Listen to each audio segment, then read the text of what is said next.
You're watching BCTV. We're all about Branford.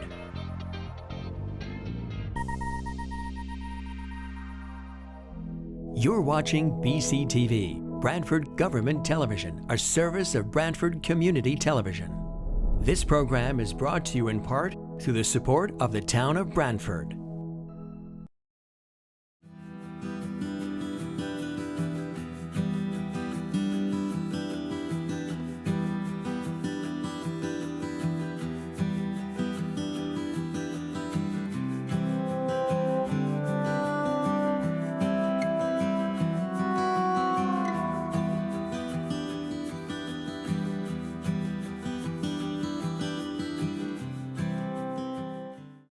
Good evening. My name is Peter Basserman. I'm chairman of the Branford Inland Wetlands Commission.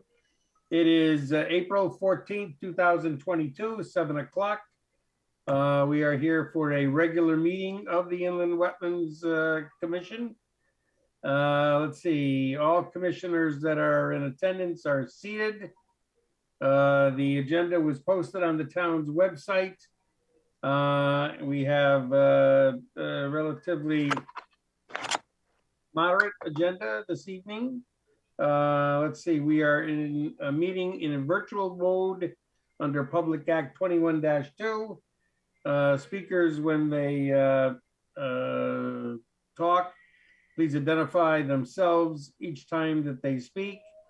And to the extent that there's a need to speak, you can use the raise your hand feature associated with the Zoom platform, which we are using this evening. BCTV is recording this evening's meeting. It is on, I think, channel 20 on the BCTV channel. Anything else that I missed here? No. Okay, we're going to do a call to order. Please indicate your presence by saying here. Peter Basserman, here. Suzanne? Commissioner Boda, here. Commissioner Papatonis? Melissa Papantonis, here. Commissioner Meinson? Jessica Meinson, here. And do we have any other commissioners? Commissioner Begemon, here. Oh, I can't see you. Oh, okay, thank you. And staff? Jamie Frederick, Inland Wetland Agent, here. Abby York, Inland Wetland Associate, here. Wonderful. All right, we have 2 minutes for approval as our next item of business. One is the regular meeting of March 10th, and the other is the special meeting of March 24th. We seem to have special meetings on a somewhat regular basis these days. The March 10th meeting, let's see, minutes were mailed out as well as on the website.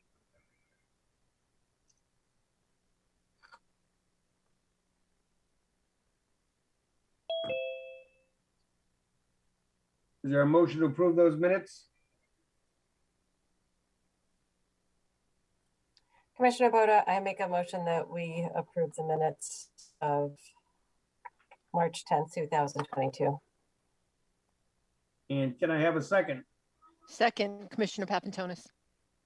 Any discussion? All in favor? Aye. Aye.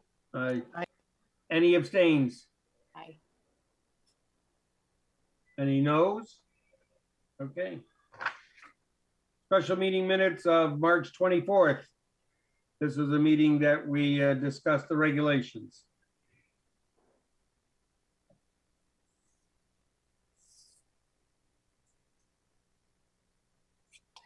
Commissioner Boda, I make a motion we approve the minutes of March 24th, 2022 special meeting. Commissioner Begemon, second. Any discussion? All in favor, indicate by saying aye. Aye. Aye. Aye. Aye. Any dissensions? Any abstentions? Okay. By the way, I'm using the minutes file date of April 8th. Is that correct? There's a new one with April 13th. April 13th. Thank you. I'll look for that while we're doing the next one. We have applications for receipt. Inland Wetland 220302, Hemlock Road. It's a existing erosion issue on an embankment. Can Jamie you Frederick, frame that for us, Jamie? Thank you. Inland Wetland Agent.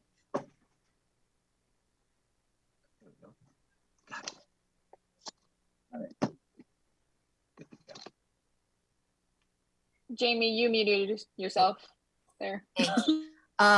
Looks like Commissioner Granolch is joining now. We are at 1, 2, 3, 4, 5. He'll be the 6th commissioner, so he will be seated. Mhm. So I can pull up the app.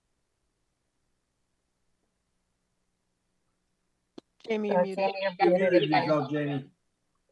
Sorry, I was hitting space, but it wasn't working. So this application is for receipt, so no decision can be made tonight. I can pull up the application materials and the applicant is present to go over the proposal. There is an existing erosion issue on the bank of a water course that parallels the shared road for a couple of condos off of Hemlock Road. I think it might be helpful to kind of start with some of the pictures. So I'll start there and screen share.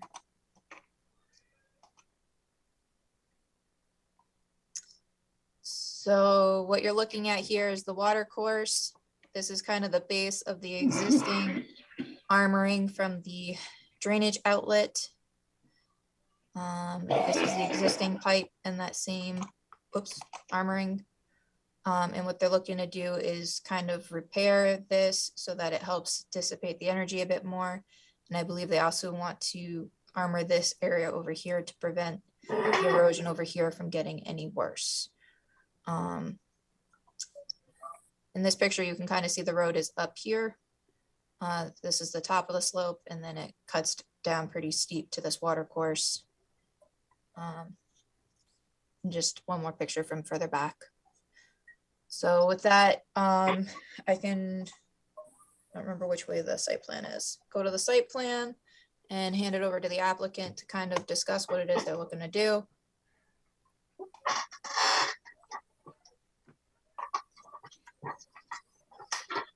All right. Good evening. My name is Joe Lepre. I'm the owner of JDL Construction here in Branford. I was hired by Forest Edge Recreational, which is the entity that's in charge of Hemlock Road, which, as Jamie was saying, they encompass 5 other condominium complexes. So this pipe, they've had a problem with for the last couple of years. It's an 18-inch discharge pipe that comes out. And like she was saying, obviously the erosion has wiped out most of the slope. So I have hired Fettis Engineering out of Essex, and we came up with a plan to fortify this area. As you could see in his plan here, we have 2 what we would call anchor rocks at the bottom, which would be at the toe of the slope before we get into the stream. So what we would do is we would actually start at those 2 anchor rocks. We'd like to install 1 more, which would be in the north direction, which would be, as you saw those pictures, closer to where the tree roots were. Again, we would not be impeding at all into the stream itself. Yeah, that picture there. We'd be going right alongside this area. And what we would do is do some initial just slight grading so that we could put the woven fabric down. And then we would put some riprap down and then layer it with armor stone.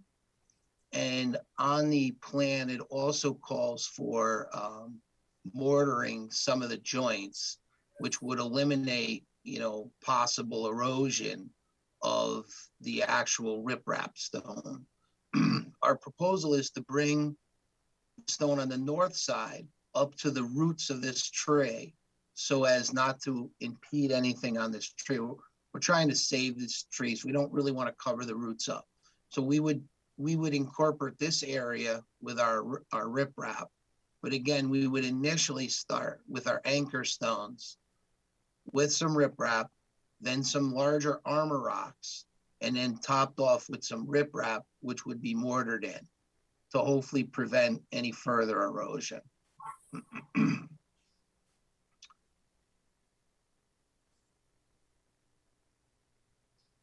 If you have any Mr. questions. This is Commissioner Boda. So you're with JDL and you said that you're working with Fettis Engineering. Are you an engineer? No, I am not an engineer. What's your specialty? We're a what's your general specialty? we're a general contractor excavation company. Okay, and then will the engineer be joining us to talk about this application when at the next meeting? I didn't plan on it. I could get him if it was needed. Okay, generally, it's a practice that, so basically your area of expertise dictates the thing that you talk about. So the construction process as a general contractor, then, those questions would go to you. But as far as the planning and why the planning and how you can change the planning, that would be appropriate for the engineer to address. Okay. So you said that this erosion has been a problem for a long time. This isn't the first time. We were out there a couple of years ago. So I'm curious what has been the driver to actually move this application forward? Do you know? I know Forest Edge has been struggling with trying to find someone that would actually handle all the paperwork. I personally tried to go to Criscola Engineering. I tried to get Giuliano to do it. And it's just, it's a paperwork process. They really didn't want to deal with it. So their problem has been that everyone they've talked to, no one's really wanted to try to pull it all together, do the meetings, do the paperwork, and push it forward.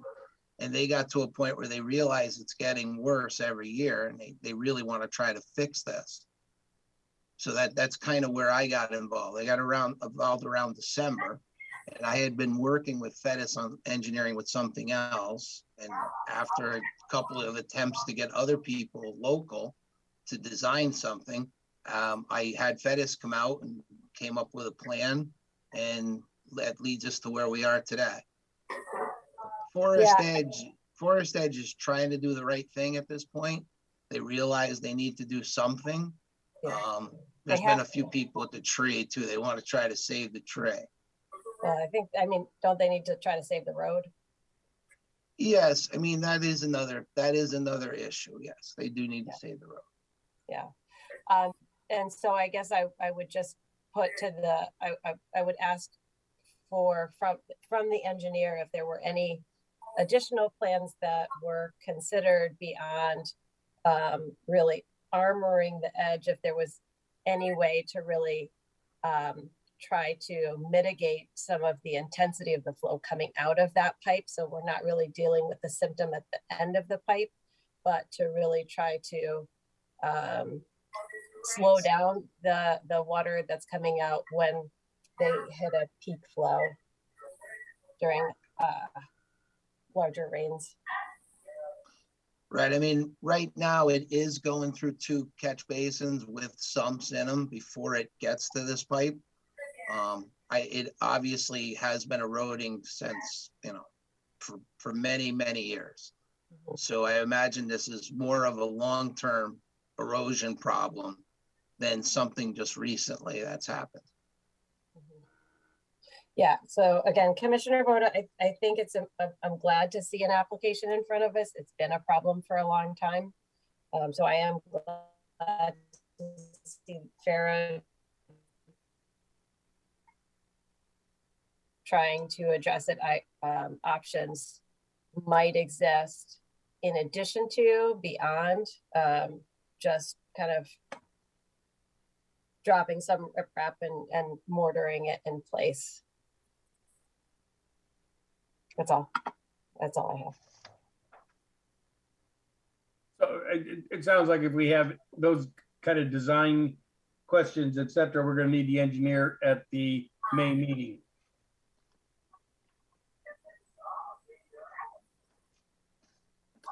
Do we think that's doable, Mr. Lepre? Yes, I mean, I will get a hold of them and get them to the meeting. I mean, we were just trying to come up with the least impact as possible. I understand where you're going with it, but what we were trying to do is the least amount of impact on the stream. So from a timeline, you know, a timeline getting in and out of there without taking a chance of having any sediment in the stream. That's why he came up with this one. But I can contact him and get him for the next meeting, and you could ask him questions from there. Yeah, this is Commissioner Basserman again. I you know, one concern I have, and along maybe the same vein as Commissioner Boda, is, you know, to the extent that upstream conditions changed such that the volume and velocity of what goes out of that pipe increased, will this design accommodate that, or would that lend us to a different solution? Okay. I can have him come to the meeting and we could discuss it. I will say this, I know we don't have any data from the existing condominiums as far as what's coming into it. I believe there's a 10-inch pipe coming into that catch basin.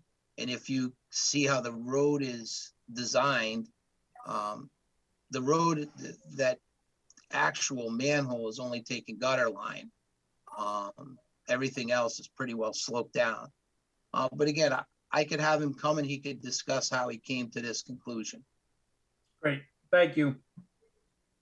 Jamie Frederick, Inland Wetland Agent, just one more clarification point. So this is the proposed activity for the armoring of the outlet, and then there's that large tree approximately in this location, and there was some discussion about armoring this location as well, because there is some, you can tell from the pictures, there is some erosion happening over here as well. Does the commission want the site plan updated to clearly show that additional activity on the site plan? Yes, yeah, yes.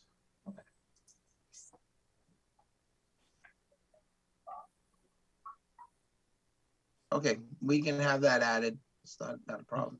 Yeah, the record should be complete. All right. Any questions from the applicant for the next meeting? No. Appreciate your time, sir. Okay, thank you. And then wetland 220401, 45 DeForest Road, construction of a deck adjacent to a pool. You have a thought about agent approval, Jamie?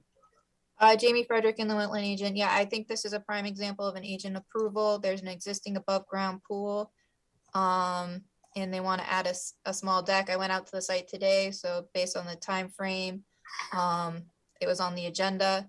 Existing pool, there's a water course with a very defined bank at the back of the property.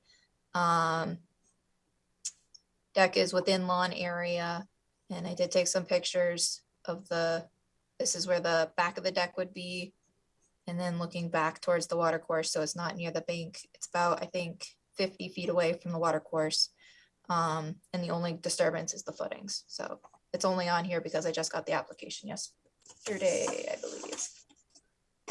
So unless any of the commissioners have any questions or concerns, I plan on processing it administratively. All right. Inland Wetland 220402, 125 Thimble Island Road. We're subdividing a lot and new construction of a single family home. Jamie Frederick, Inland Wetland Agent. I don't believe the applicant is present. If they are, feel free to let me know. But my understanding is that they were not going to attend because the application is just for receipt. So I don't know if people are familiar with the trolley trail over in the Stony Creek area of town, but the parking for that trail is right here at the baseball field. And the property is adjacent to it. It's 125 Thimble Island Road. There's an existing house here, and then they're looking to subdivide it and put a second house back here on the hill. The access would be off-site. There's an existing easement so that they wouldn't be accessing through this wetland area. There is a large tidal wetland area on the property, and I did meet with Jim Preddy out at the site, and also somebody from the state to kind of take a look at the wetland areas. And there was some question regarding a wet area in the lawn over here. So I requested that they do a newer soils investigation because the one on file was, I believe, from '94. And that came back, and there is an inland wetland spot. So here's a picture kind of some of that area before it was flagged out. The soils report, and we'll jump down to again, some pictures and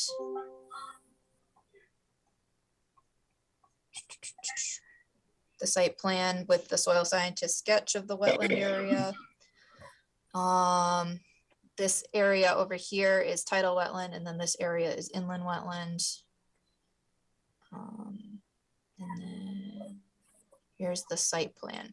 So the applicant team has requested that if the commission thinks they'd like to have a site walk, that be scheduled before the next meeting, so that things can progress, because they initially thought it was just tidal wetlands. They've already submitted their application to planning and zoning, and they're kind of trying to keep things moving. So the house is again up on the hill in the back, and they're accessing it off of Thimble Island Road.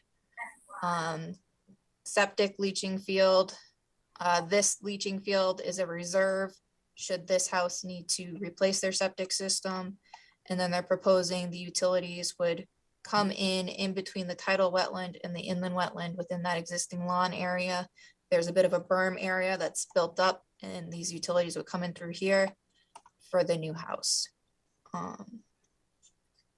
So is this something that the commission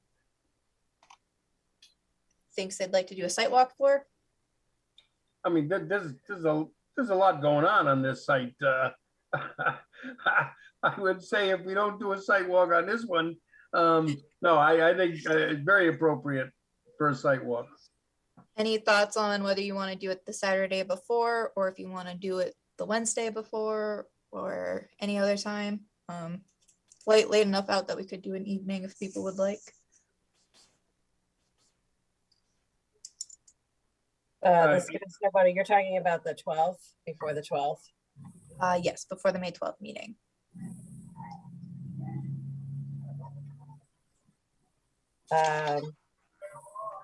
How's a Tuesday? How's the 10th? No, I take that back.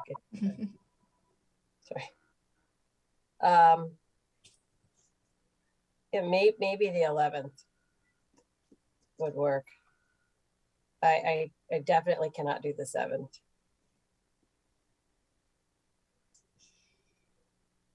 Does the May 11th work for everyone else? Hang on. May 11th. I'm out of town.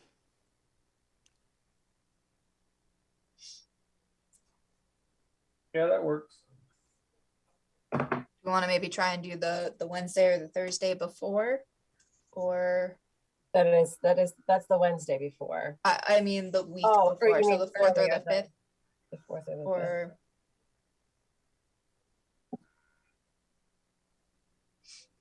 Or we can take some new pictures at the site walk, so whoever can't make it will have some better photos available. You're saying the 4th? I'm just suggesting as an alternative date if the 11th isn't working for people. The 4th might be better, especially earlier. I'll make it work. It's the Wednesday, right? Or the Tuesday? Wednesday is the 4th.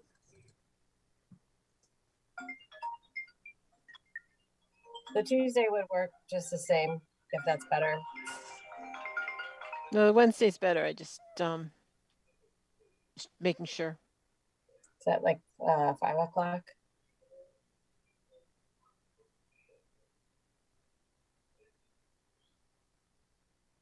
I think time should be determined by the people who work and have kids. Well, no time's a good time, but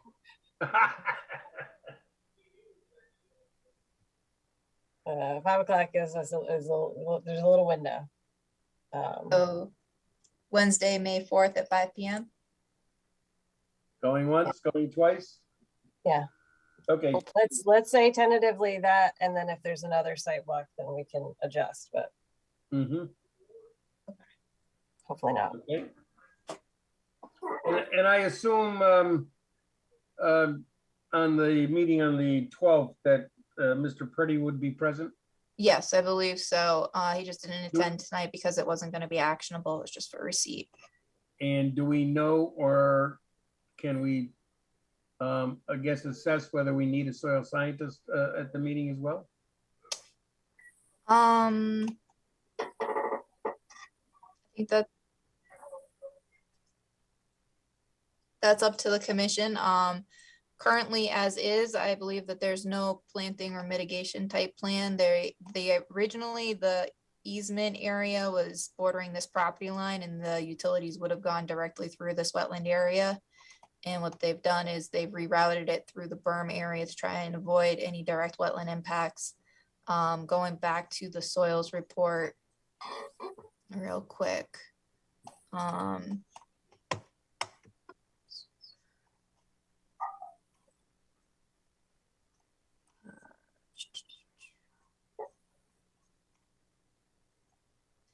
This is the wetland area in here. It is existing lawn. It's definitely a highly impacted area. Looking at the report, I believe it says wetland soils are comprised of aqueous and Westbrook mucky peat. Sorry, I'm trying to let people in. It looks like we lost Clarice and Jessica. Might be the storm events. These soils have an aquatic soil moisture regime and can be expected to support hydrophytic vegetation. These soils occur in places where less than 2 feet of earthen material have been placed over poorly and very poorly drained soils, areas where the natural soils have been mixed so that the natural soil layers are not identifiable, or where soil materials have been excavated to the water table.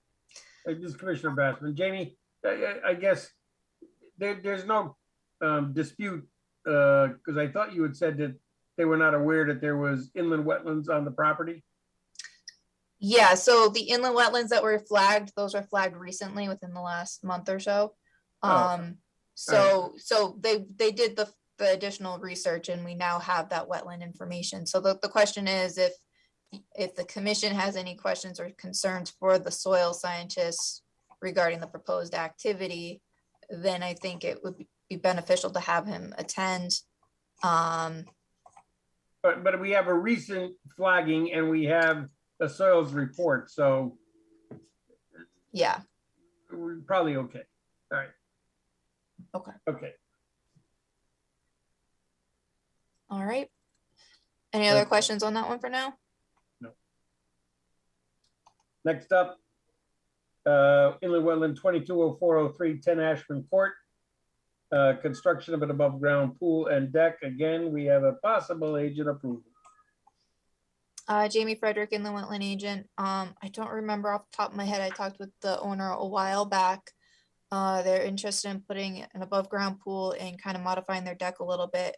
They're removing the part to the south and modifying the part on the north side a little bit to work with the proposed pool. The wetland delineation for the property is on the west side of the site, and it's from before the property was developed as a single family house. So it is possible that wetland delineation is off by a bit, but I think that for the proposed activity, it's sufficient information. And if I remember correctly, they're about 50 or 60 feet away from that wetland at its closest point. There is a bit of a rock wall that defines the two separate areas. And there is one tree within the lawn area above the rock wall that they are looking to remove.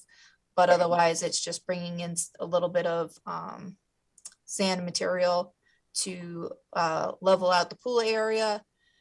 And they're putting, I think it's 3 feet of crushed stone around the edge of the pool. And they plan on putting like hostas or something like that in that strip around the pool. Seems like a standard agent approval. Again, it just came in, so it's on the agenda. They are looking to use a cartridge filter, and I've already talked to them about dewatering and all of that. All right. And I assume, well, I don't know, I can't assume, as Commissioner Bassman, the fence that surrounds the pool is designated as part of that pool's rectangle, or is that So a further extension? It's an above ground pool, so the pool All right, itself right. is Thank its you. own Thank you, barrier. thank you, thank you. Yeah, it's rectangular, so it looks like an in-ground. Okay. Any other questions? Sounds like a good case for agent approval. Anybody disagree? Okay. Now we have some enforcement activity. Notice of violation 113 Flax Mill Road. Placement of wood chips within the upland review area resulting from the removal of storm damaged trees. We have an update on this, Jamie? Jamie Frederick, inland wetland agent. I did go out to the site and review that they did the requested activity. I unfortunately forgot to take photos while I was there, but I was satisfied that they had completed the activity that was requested. Just as kind of a recap, they had a couple trees that they were chipping that had been damaged from the 2020 storm events.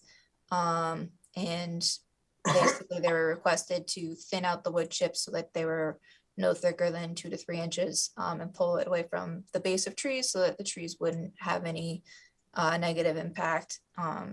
So my recommendation to the commission would be to kind of close out this notice of violation and maybe just follow up with a letter notifying them that there's no additional action at this time. And should they want to do anything beyond the lawn in the wooded area, that they should have a soils investigation completed prior to commencing that work. And also just general correspondence about activities. Because I've talked with them, it sounds like they might want to put a shed in the lawn area, which I'm okay with, not requiring a wetland delineation for, but it would require a wetland permit. And they also mentioned possibly a fence, and we looked at that area as well.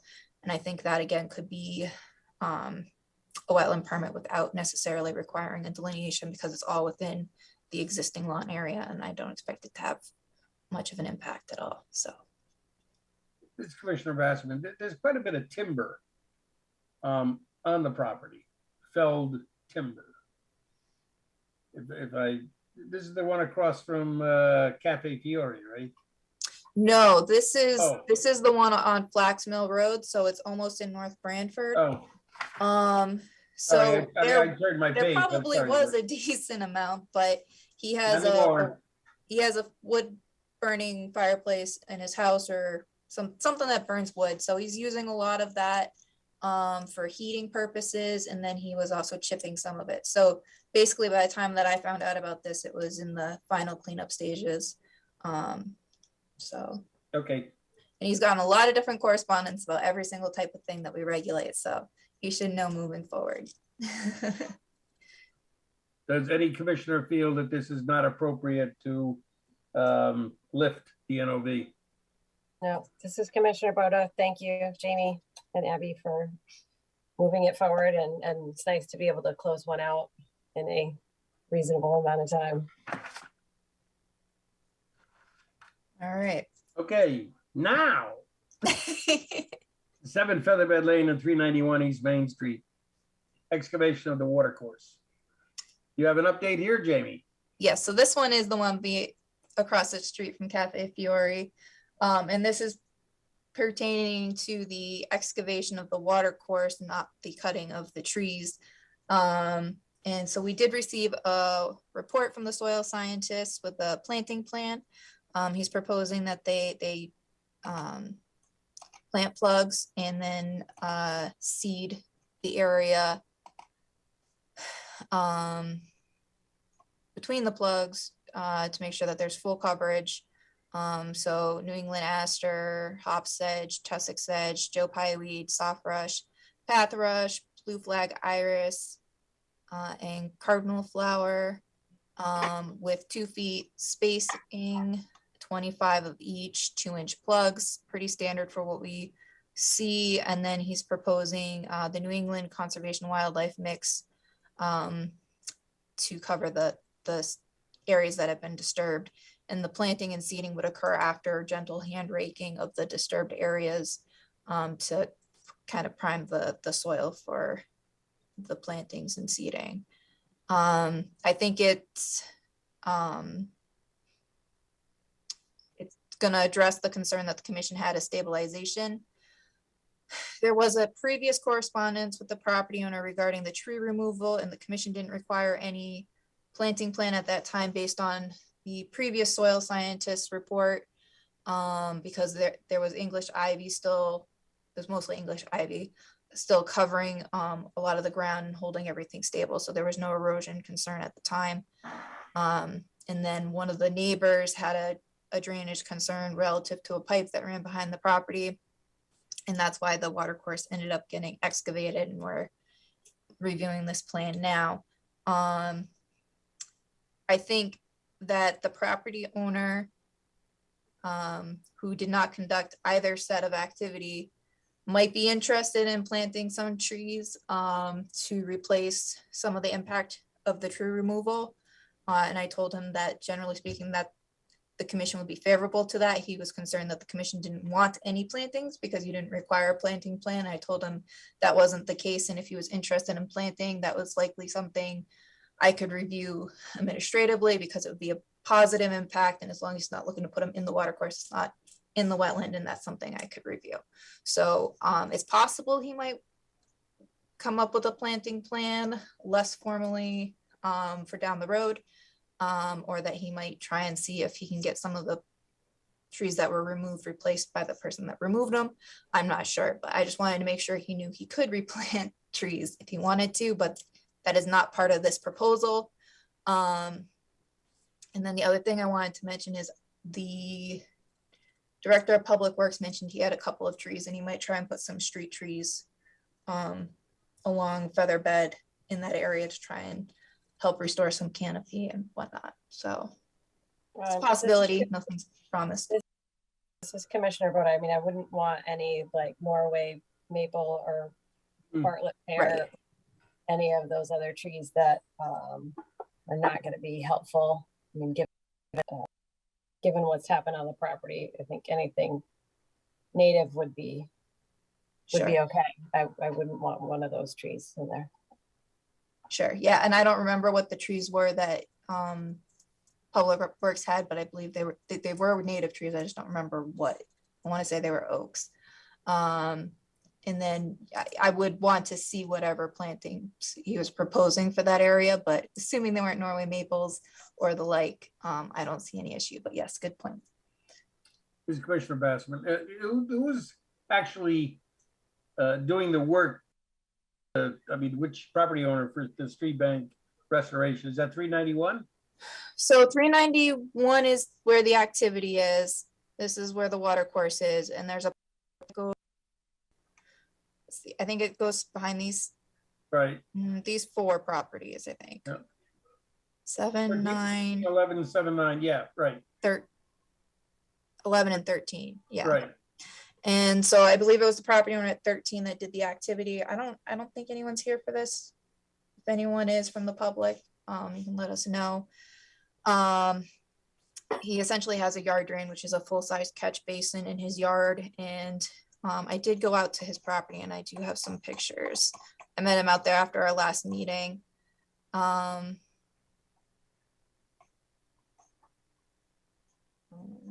let's see. So yeah, the catch basin is approximately here and the pipe goes all the way down. And there is an easement for them to maintain. That's just kind of a before and after Google Street View, but here's the yard drain.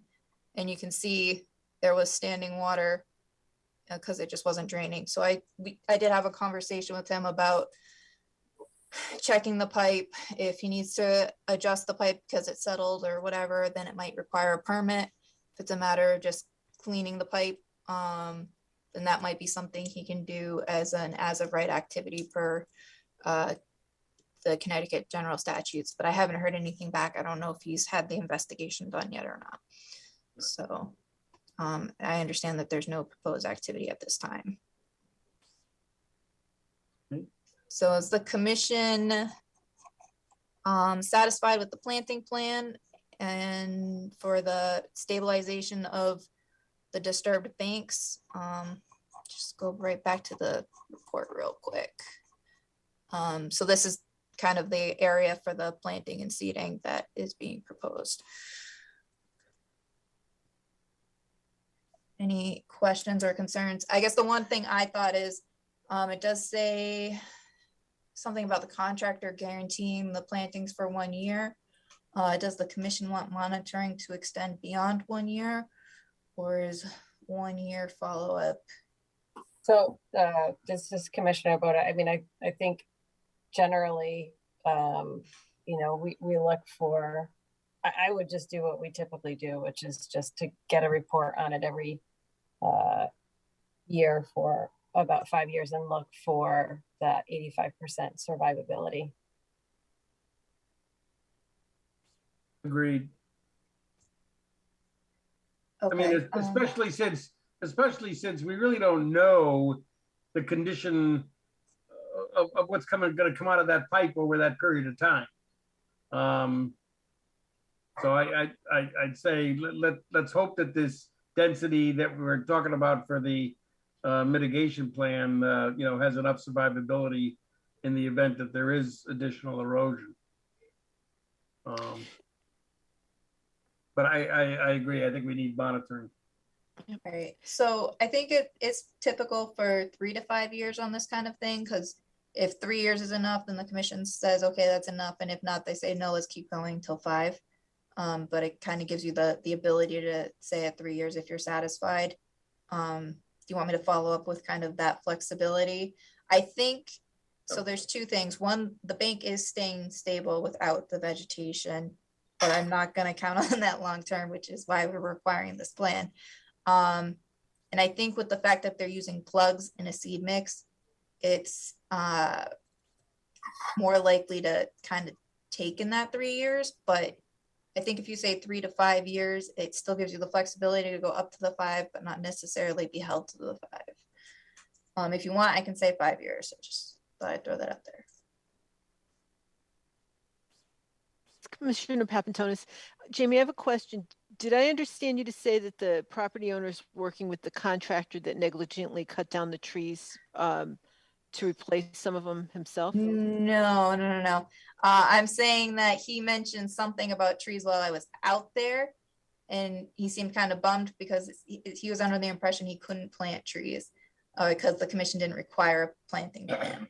And I said, no, you can plant trees if you want. And I'm just thinking, if I were in that situation, it was my property, I'd probably go after the contractor, but to each their own. I don't know. Well, Connecticut general statutes provides for that. So, I mean, I just wanted to make sure he knew if he wanted to have trees or have trees restored by anyone involved in the removal, that we would not stand in the way unless they were all Norway maples.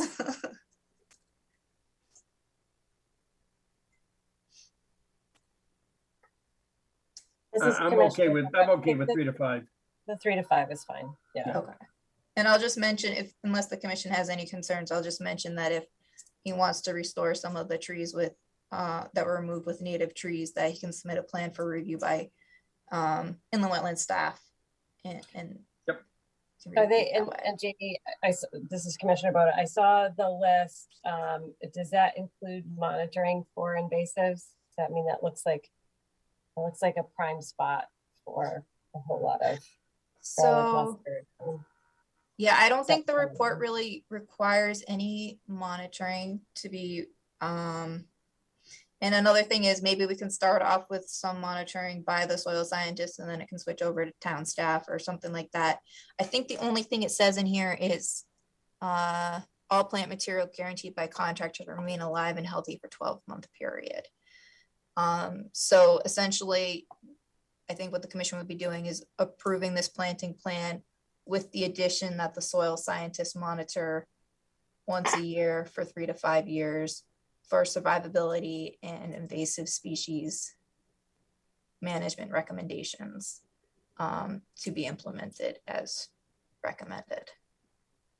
Does that seem like what the commission's asking for? Is the word written report in the language? We can, yep, written report, okay, Fine, thank you. annually. Yeah. 3 to 5 years. And we want it to be 85% and invasives. And I can reference the language in the regs. Great. Anything else? All right. The homeowner was not able to be present. He did send a letter stating such, and I think he's done a really good job of being responsive to this issue, particularly since he has not conducted any of the activity. So I will update him as to the commission's decision, and if he has any questions or concerns, then I'll let him know that those can be discussed at the next meeting. But, Great. Other business. Inland Wetland 19-1101, 1151 West Main Street.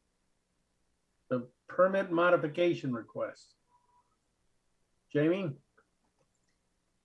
Jamie Frederick, Inland Wetland Agent, 1151 West Main Street. This is the property under development at the Pretzel. I'm sure everyone sees it when they drive through that part of town.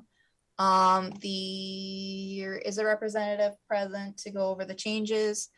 So I will hand it over to them. I do have some pictures of the site. I was out there today. I have essentially what they're looking to do is modify the way that the access road to get to the back for the mitigation is located on the site due to some changes or things they encountered with the rock on site. So I'll let Chris Gagnon explain that a little bit. Do you want to screen share or do you want me to share the plans?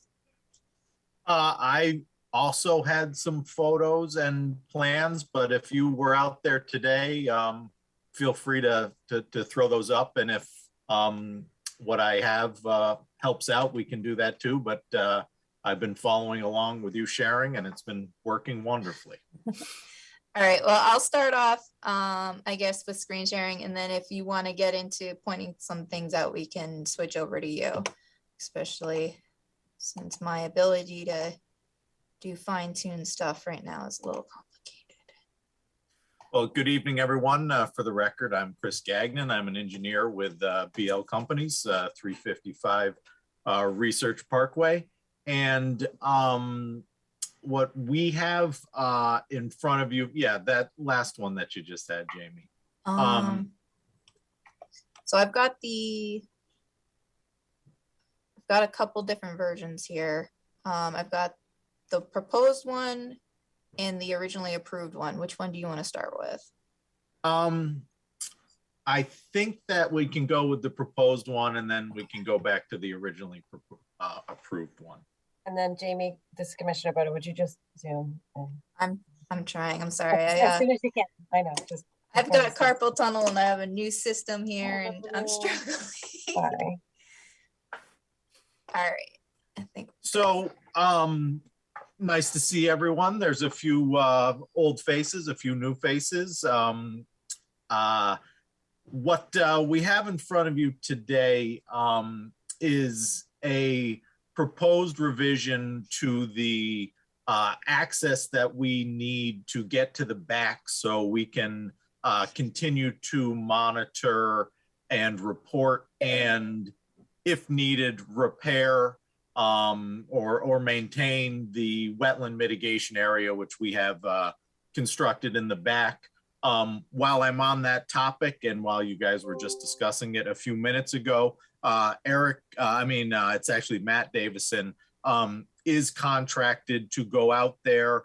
They knew that this meeting was happening, but it is their recommendation that it would be best to get out there in the next week or so. So they are performing their yearly inspections. So that is scheduled, and we are within that time frame. So I just thought it would be an appropriate thing to mention at this moment in time, based on the conversation you were just having.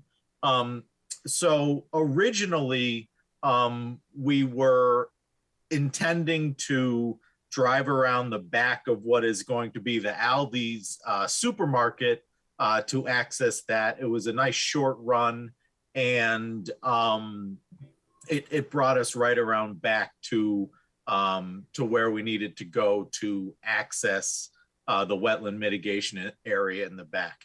However, one of the great unknowns in land development is what happens once you actually start excavating and removing rock. And while blasting is a more delicate science than you would think, it certainly is not an exact science. And upon completion of the blasting required behind Aldi's, the leftover shelf, we tried to blast in a shelf to be able to drive up, but the leftover shelf just did not work to allow for vehicles to take the path, which would be a counterclockwise path around the back of Aldi's.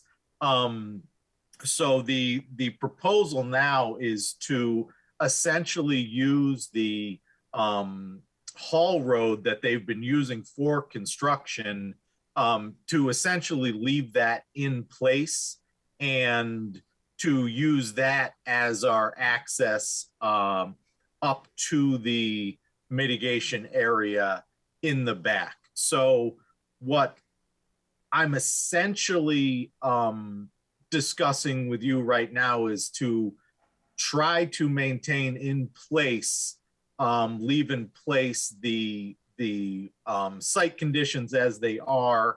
But since the goal would be to potentially use this if we needed to drive back there, or to make Jamie's life easier when she needs to drive back there, we are planning on proposing on the steeper areas, we would gravel it the full width of the road.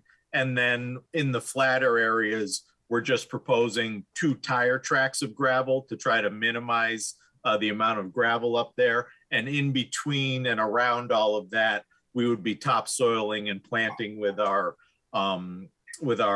meadow seed mix. So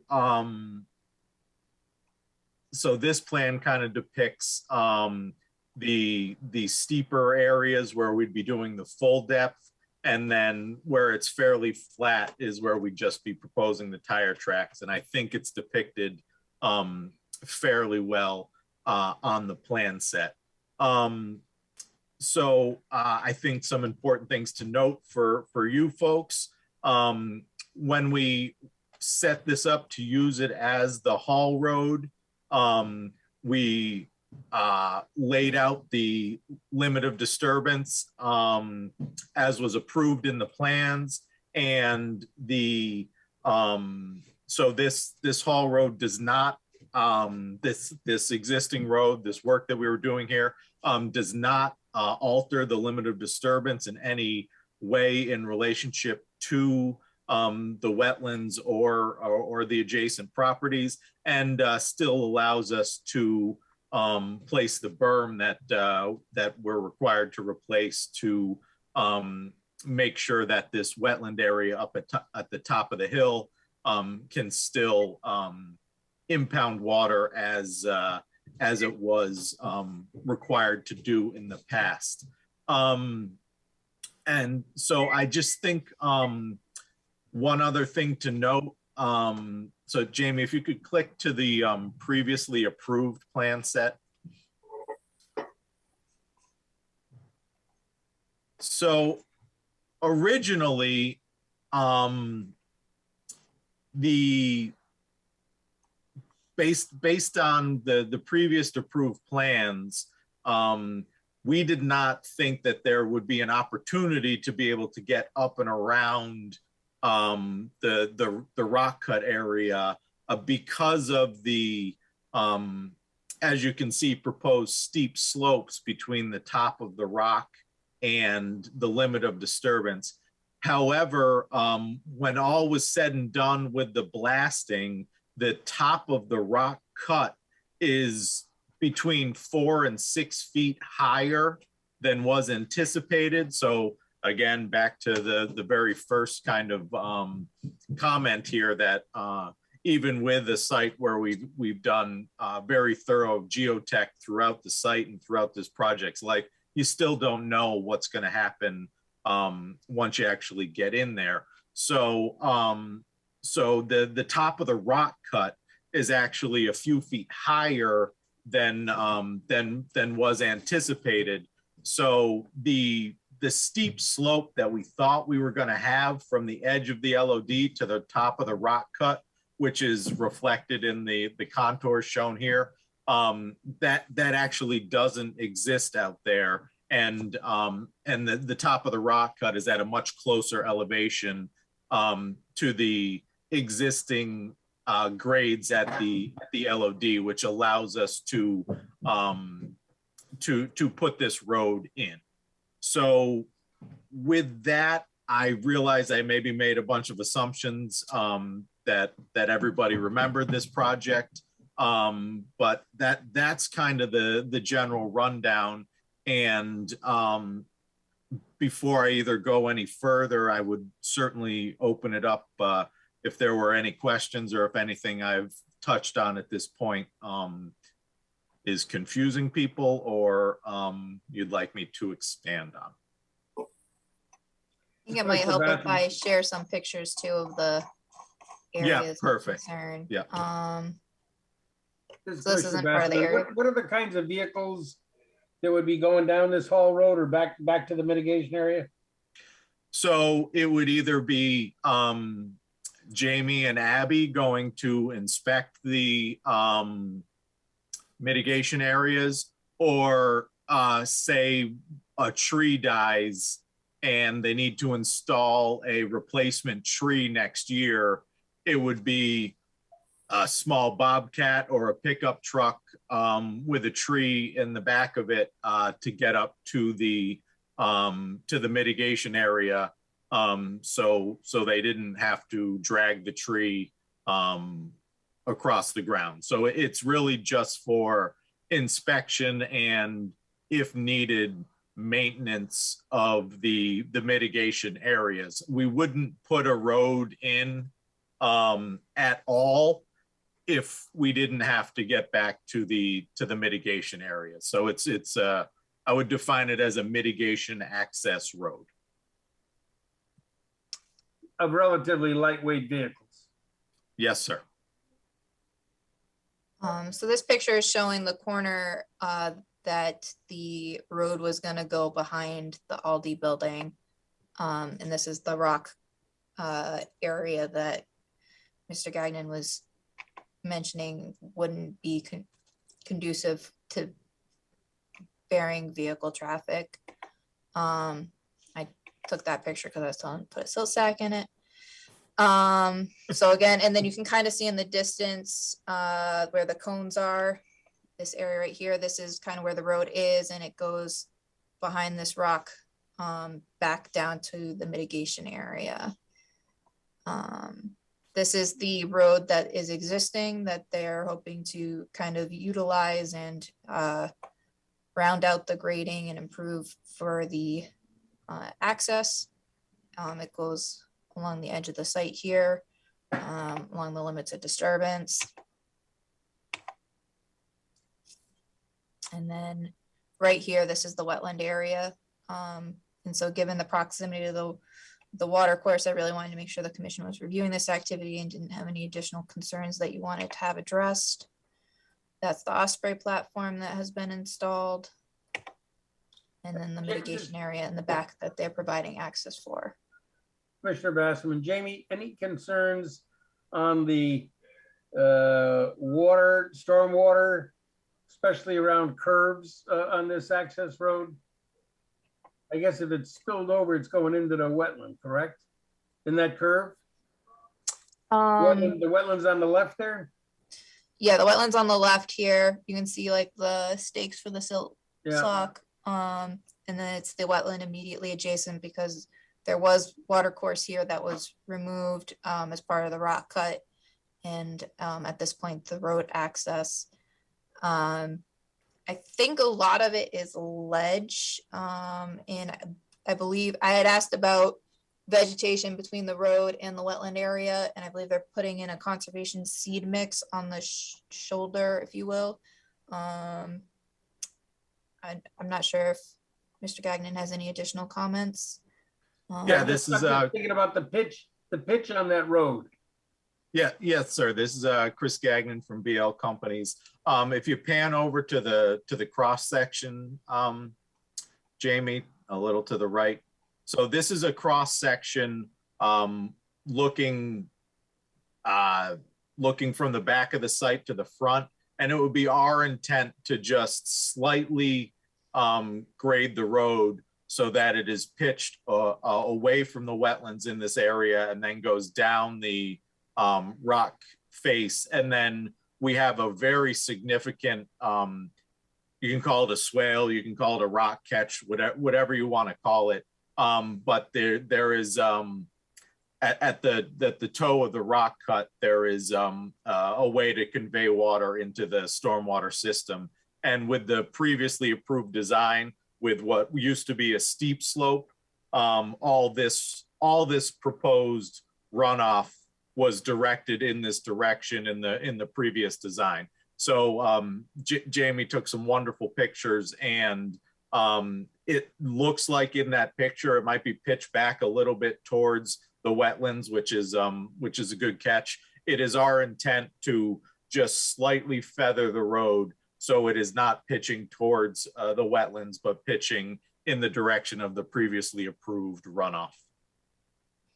Yeah, and I was out there today and talking with them, and I know they wanted to do this work a couple of weeks ago, and you mentioned holding off to make sure the commission didn't have any additional concerns, questions, or thoughts. But I do know that they are intending to modify the grade consistent with what the site plan is, and it's not at that condition right now. Okay.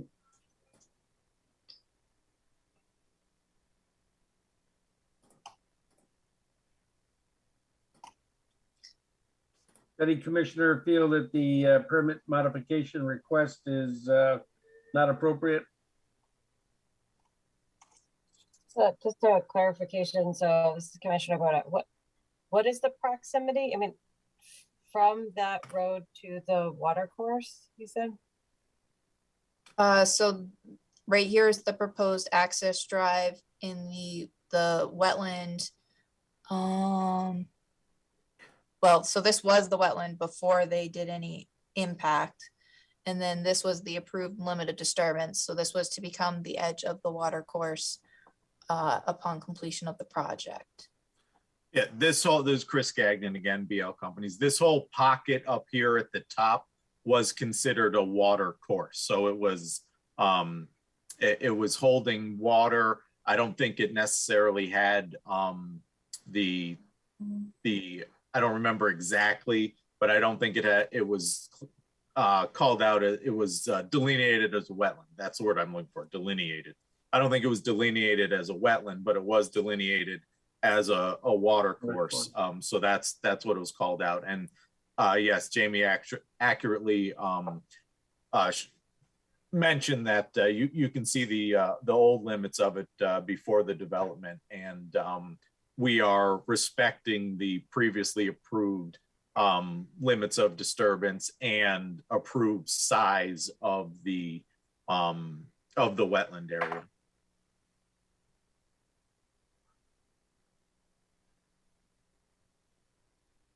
This kind of temporary access was kind of first started when they created the mitigation area in the back, which was the first thing that they did. And this is Commissioner Boda. I'm wondering about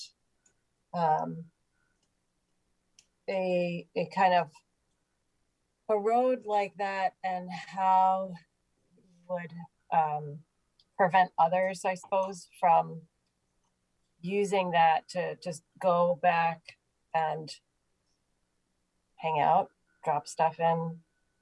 I mean, you're right up on the wetland there, water course, whatever you want to call it.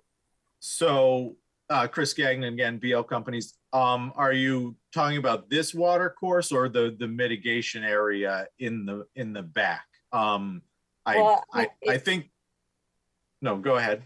Yeah, I mean the way that you've shown the road and the way that we see it in the pictures, having walked a number of wetlands and paths like that, they tend to be quite attractive to folks who want to either get rid of stuff or want to hang out and, you know, do what they do and leave their leavings behind. And so just looking at those pictures now, wondering how once the construction is finished, then that road is not an access now for dumping or a Friday, Saturday night hangout, which ends up being a lot of trash left behind in the wetland, which is either way we'd like to avoid, whether it's the mitigation area or the wetland/water course.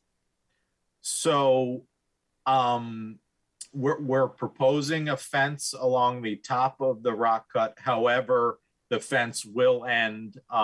We were not proposing any gates down at this end of the world. So I think it's a legitimate question. It will be accessible to drive up there. What we could propose is some sort of bollards or something, some bollards in a chain down at the bottom of it. There will be landscaping around it from the originally approved landscape plans. So that would be a way to minimize folks traveling up there. This is out in the open, and yes, Friday or Saturday night, maybe the bank isn't operating, but it certainly is close to the development. And then Jamie, if you pan up to the top in the back, it is not depicted on this drawing, but we have been meeting with, to go all the way up to the top.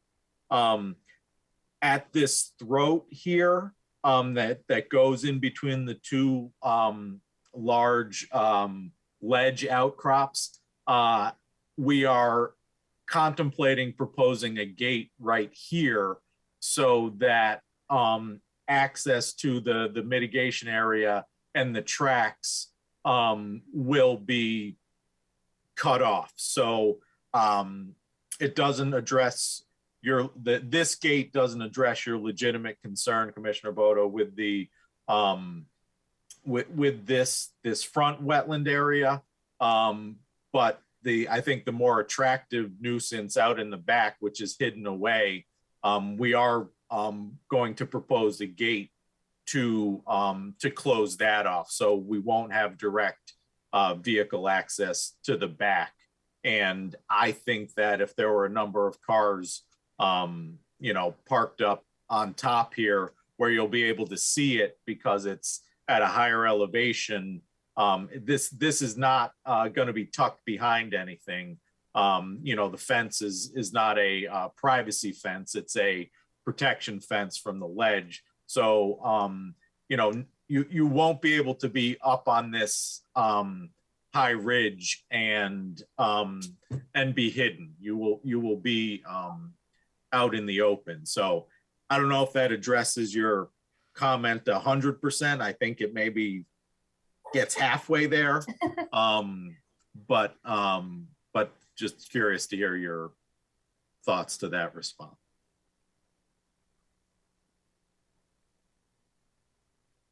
Yeah, this is Commissioner Boda. I think halfway sounds right because the top, it makes sense. I think I'm not familiar with the term bollards. But It's a post that you see in front of a gas meter or something like that. It's a reinforced post in a concrete base that you can run a chain across or something like that. It's what you set out on a site so you don't step over.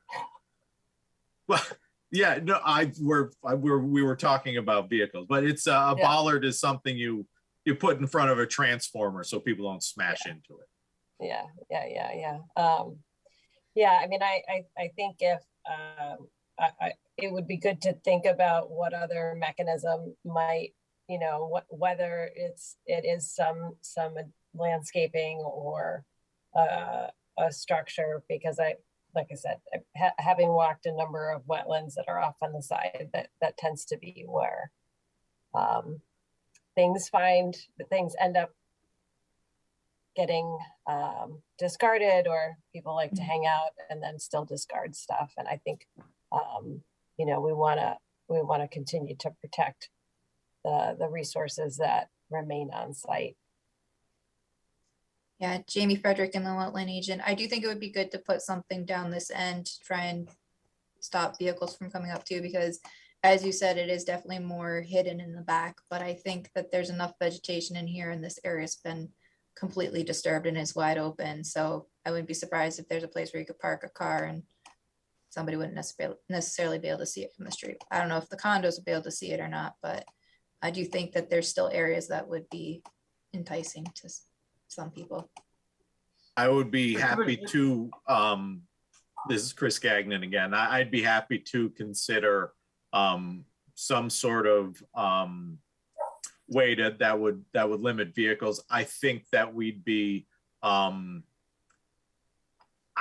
we're not going to be able to fence it off completely so that somebody could, to keep people from walking back there. That is just impossible, but we would be able to cut it off so that at least you couldn't drive around and park up there. There's too many other access points. You can come in from the condos, you can come in from other places. So I wouldn't ever make the claim that that I would be able to keep all humans out of there, but I'd be more than willing to consider some sort of mechanism across the entrance so that it would prohibit vehicles from unwanted vehicles from getting back there. This is Commissioner Bassman. Mr. Gagnon, what's the total length of that whole path from the beginning all the way back to the mitigation area? That is a good question. I can give you an approximate length. I have it open on my computer here. So let's just go for a second. Is it a quarter mile? No. No. So this run here along the eastern property line is like 230 feet. No. Okay. Yeah. And then the stretch here, this kind of serpentine stretch is another 140 feet. So what are we at? 370. So then 500 feet. 500, yeah, a tenth of a mile, a little over a tenth of a mile. Okay. Yeah, my concern is as they got longer, it might be more attractive for ATVs.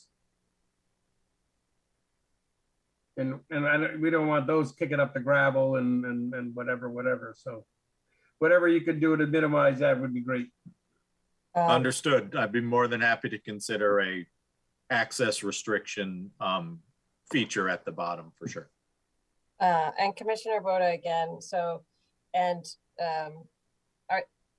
with this now being on the side that it is, does that imply that there's lighting, that there's going to be lighting there? I'm not sure if if there's going to be any additional lighting that is going to end up being up by that wetland area. I mean, we don't tend to talk about lighting on a site, but when it pertains to proximity to a wetland, so. I have not proposed, this is Chris Gagnon again, I have not proposed any changes to the lighting plan at all. We're not running light poles along this road. So all the light poles are down at that lower elevation. So I have not revised the lighting in any way. This is not a, it's a daytime inspection access road. Yeah, I just, this is Commissioner Boda. I wouldn't want any additional lighting hitting that those wetlands and the mitigation area in the evening. Understood.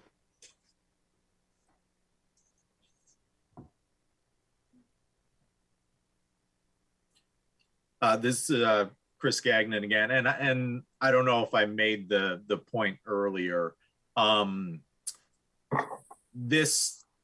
What we're asking for here is we're really not asking to do any more proposed grading up there. Essentially, what we're asking for permission for is the fact that the access will be in this direction. And that since there are some steeper parts, we would propose the full width gravel on the two steep parts, and then the tire track gravel where it's fairly flat. And this so we're not going to be going up there now and regrading everything. We're essentially asking to we're essentially asking for the appropriate ground cover when we restore this area to include you know, the stone on the steeper slope, so we can get back there in the event that we need to inspect it or maintain it. We wouldn't there is no way that we could implement the grading plan as previously approved. It just wouldn't work. So no matter what, it is the top of the rock is at a closer elevation to the LOD. So that's, you know, we're essentially asking to keep it as is. And I feel like I explained that awkwardly, but I think you know what I'm getting at. And this is actionable tonight if the commission is satisfied with the information that they've received, because it is a modification to an existing permit. They're not increasing the limited disturbance relative to the water course. So I don't think that it needs to be a separate review.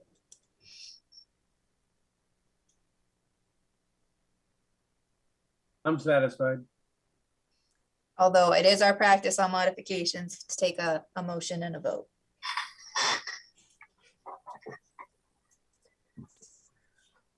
Commissioner Bassman, I'd like to make a motion that the permit modification requested for inland wetland 19-1101, 1151 West Main Street be granted.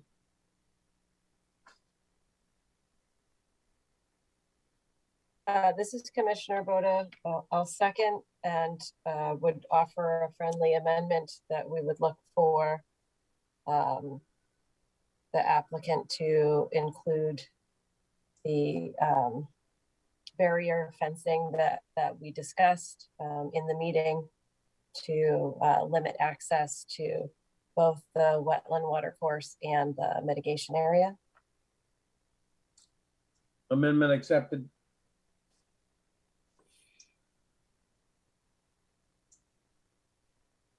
We take a roll call vote here, Jamie, is that the idea? Yes, please. Commissioner Bagman, just a question.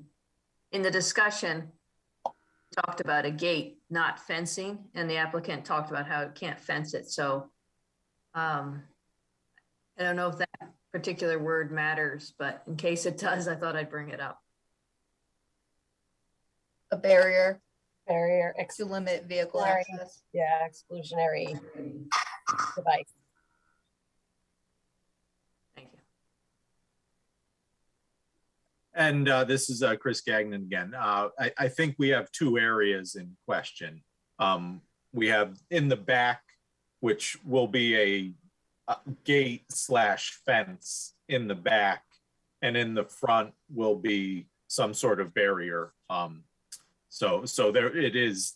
It's an accurate comment, Commissioner Begman. We did discuss two different things, so that is an accurate catch. All right, we'll do the roll call vote. Commissioner Papantonis, Aye. Commissioner Boda, Commissioner Boda, aye. Commissioner Begeman, Commissioner Begeman, aye. Commissioner Meinson.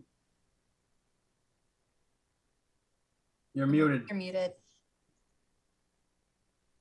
Commissioner Meinson. I'm not muted. Not anymore. Not anymore. Now you are. Oh. Good. Good Never to mind. go? I'm having such difficulty. Is that a yes? Yes, aye. Commissioner Grinalsh. Commissioner Grinalds, aye. Okay, Commissioner Vasserman, aye. Thank you.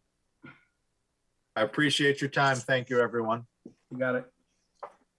Number 1, Old New England Road, 2022 deep aquatic pesticide application. Jamie Frederick, in the wetland agent. This is a new aquatic pesticide application. They've not done previous treatment. The pond does expand 2 properties. I believe they're looking to just target their portion of the pond, and they're targeting algae, duckweed, water meal, milfoil, and Phragmites. If you want, I can share it. This is basically an opportunity for the commission to provide comment if they have any comments. But it seems like a pretty straightforward application. Would the commission like for me to screen share it or move on? I like the latter. Anybody want to see this? Okay. Next up, 89 Todd's Hill Road, Branford Land Trust, open space. Looks like we've got an update on some invasive species removal, request for a jurisdictional ruling, and then where we go from here. And Jamie, you want to frame this for us? Sure. So we are getting an update on the invasive removal status, primarily targeting autumn olive removal.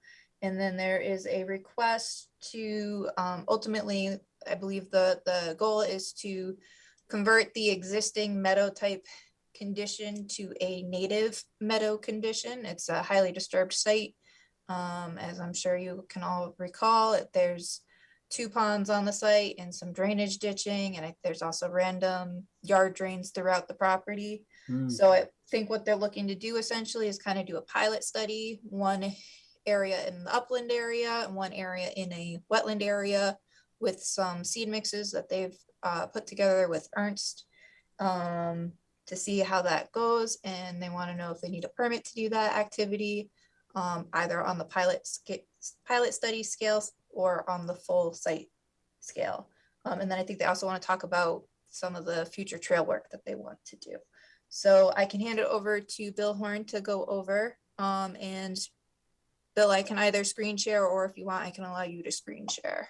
It would probably be better if you did it, Jamie. I had some problems screen sharing at another meeting the other night, so it might be my problem. Not, oh, here I am now. All right. So for the record, Bill Horn, 246 Pleasant Point Road, and I'm speaking for the Branford Land Trust tonight. I'll start off with the easy stuff. Last August, I believe, the commission made a ruling that mowing in order to control invasives was, I believe, non-regulated activity that didn't require a permit because it was being done for conservation. And in the report that I submitted, I have some figures showing before and after shots. There, Jamie's got that. So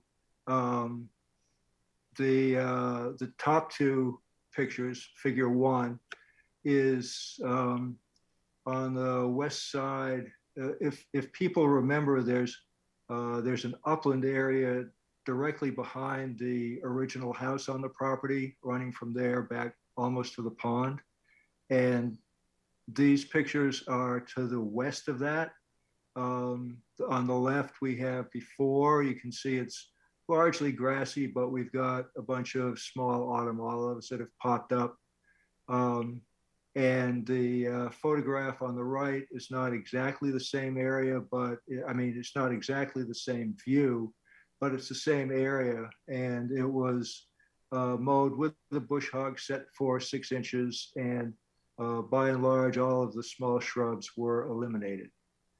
That mowing was done over probably about half of the property, I would say. Most of the relatively level area from Todd's Hill Road back towards the pond and over towards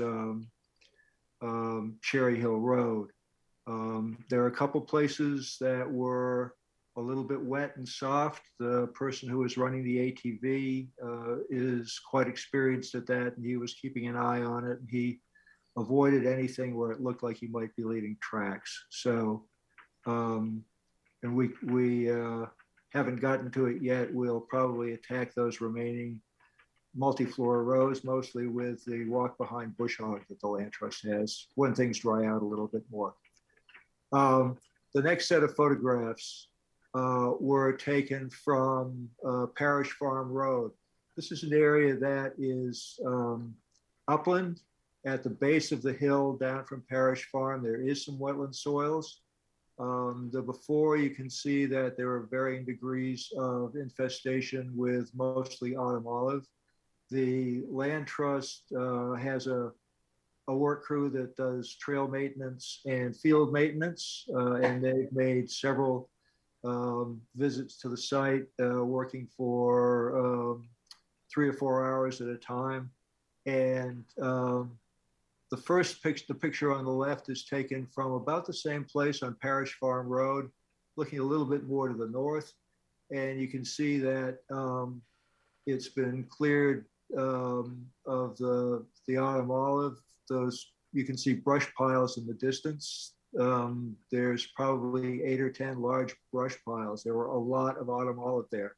And all that was done with loppers or small hand saws, or in some cases where the olive was larger than it would have been effective to use a handsaw, it was done with a chainsaw to cut those.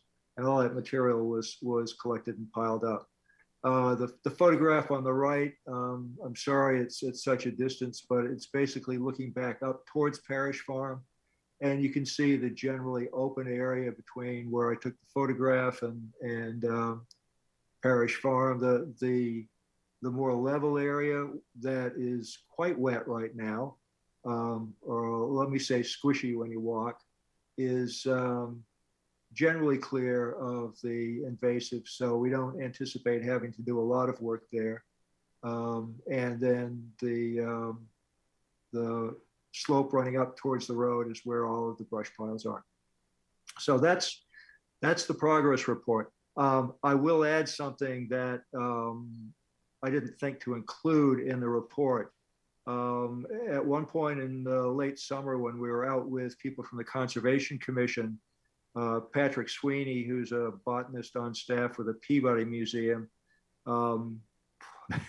pulled a water chestnut out of the large pond. And we realized we have a small water chestnut infestation there. Couple weeks later, Matt Reed and another land trust volunteer and I went out to the site. Matt and the other volunteer basically pulled along in a boat and grabbed all of the floating rosettes, which are where the flowers and the seeds are. that we could see, removed them from the pond, took them, probably 100 feet or so back away from the pond, almost to the edge of the property, and deposited them on a pile of old logs that the previous owners had left there. And we did that consistent with information that we got from the Regional Water Authority, which has been dealing with a much more significant water chestnut infestation in the pond between the Amtrak line and Route 1, basically the southern end of Lake Saltonstall, except the Amtrak line goes across on sort of a dam kind of a thing. So it doesn't really connect that well. But that's the area that they have been doing it, and that's what they said needed to be done. Just get it away from the pond and let it dry out, and it won't go away.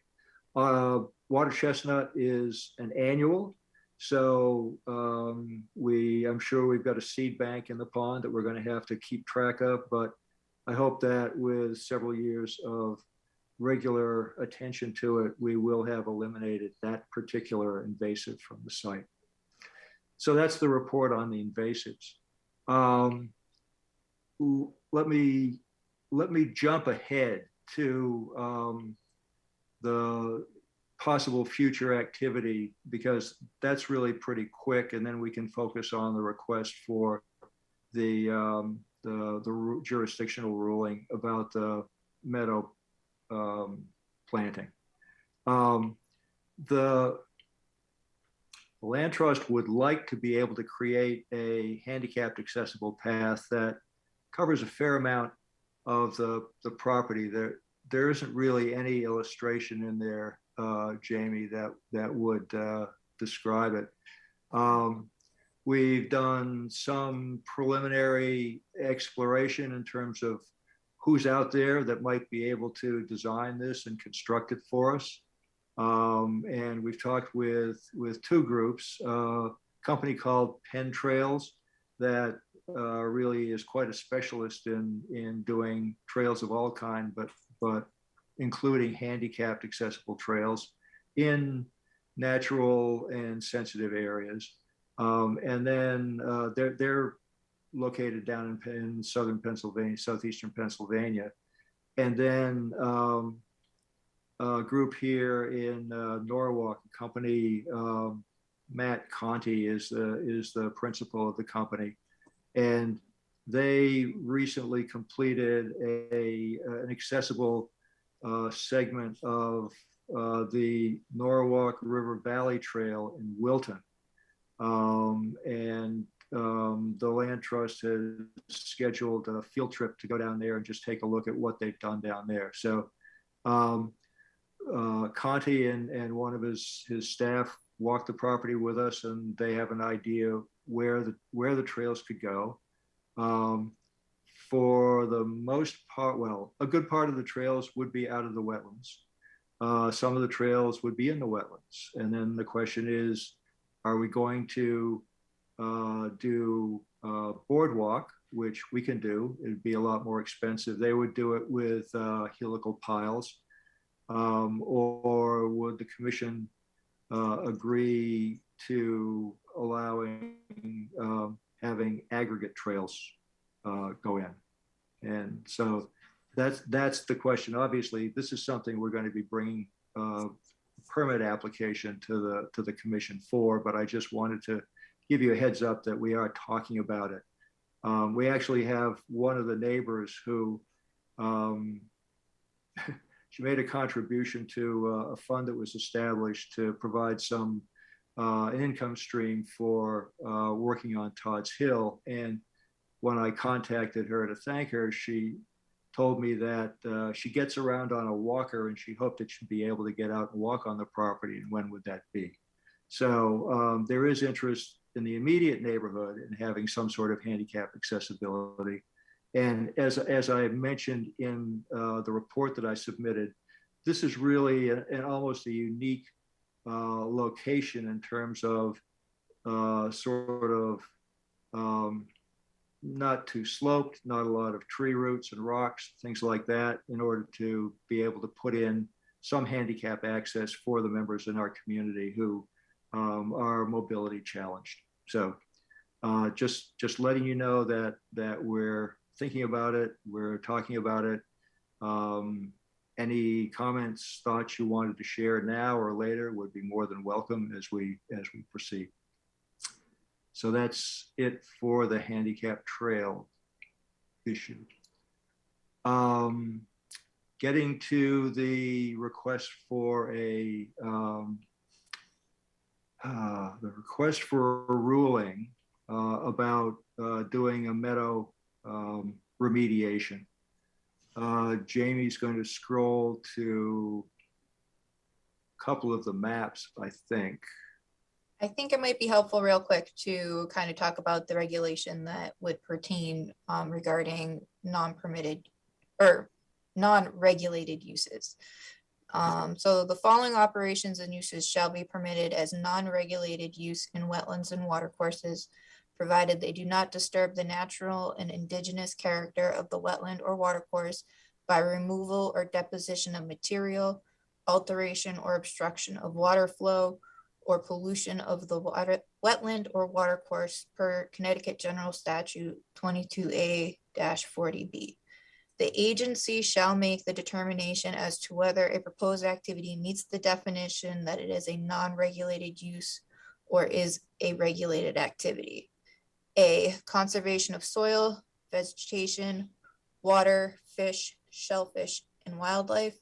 And B, outdoor recreation, including the use of play and sporting areas, golf courses, field trials, nature study, hiking, horseback riding, swimming, skin diving, camping, boating, water skiing. I think we've touched base on the ones that would apply. So with that being said,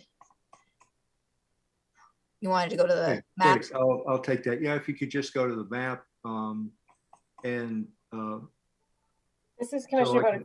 Can we pause for a second? Because it sounded like, tell me if I'm hearing it correctly. So you gave an update on work that's been done, and then you shared about a potential project that's coming down the pike, but that's not what we're making a determination on. Rather, we're making a determination on additional work not having to do with the trail. That's correct. And that's what you're about to talk about. And that's what I'm about to talk about. Okay. Welcome. Okay. So commission members may be familiar with the fact that the Conservation and I believe Community Forest Commissions have undertaken to do pollinator habitat plantings in various places on town property in town, and also to encourage homeowners or other landowners to establish wildflower habitat on their own properties. The land trust thought that this property, given its open nature and the fact that it's going to be accessed by the public to a fairly large degree, I expect, would be an opportune place to do something like that. So we contacted the people on the Conservation Commission. They came out and looked at it. They were very excited about the idea of having a multi-year, multi-phase project out there. And this is just the first phase of that. They have other projects that they're going to be working on that they started last year and need to continue working on. And so they proposed this year to do a couple of test plots. Oh, and I should say that both the commissioners who are taking the lead on this were unable to be here tonight. One was taking his son out to see a college in Pittsburgh, and the other one's in San Francisco helping a family member who needed some support. And they apologized for not being able to be here. So what we are proposing with the commissions is that there would be two sites, two small plots that would be treated to remove the existing non-native vegetation, and then put down a seed mix and possibly some plugs of grasses in the area, and just see how it works. To orient you, this map that Jamie has up now is the site plan for the subdivision. And on the left side is the original Cosgrove house and parking, asphalt parking on the south and east side. There's a new house that was built directly behind it, and that 20-foot wide, 25-foot wide strip running from the road up past the Cosgrove house is the driveway for the new house. So the proposal is that there would be a 40 by 20 foot plot that's it's just outside the wetland area. You can see the wetland flagging on the site plan, and then that for comparison, they would do a smaller plot in an area that's wetland soils and currently is a little wet. It's something that, you know, if you have a wet spring or a heavy rain, there's going to be some surface water. If we don't have any rain for a while, it's pretty dry. I've walked on it a number of times, and this is the first time I really saw as much water as there is now.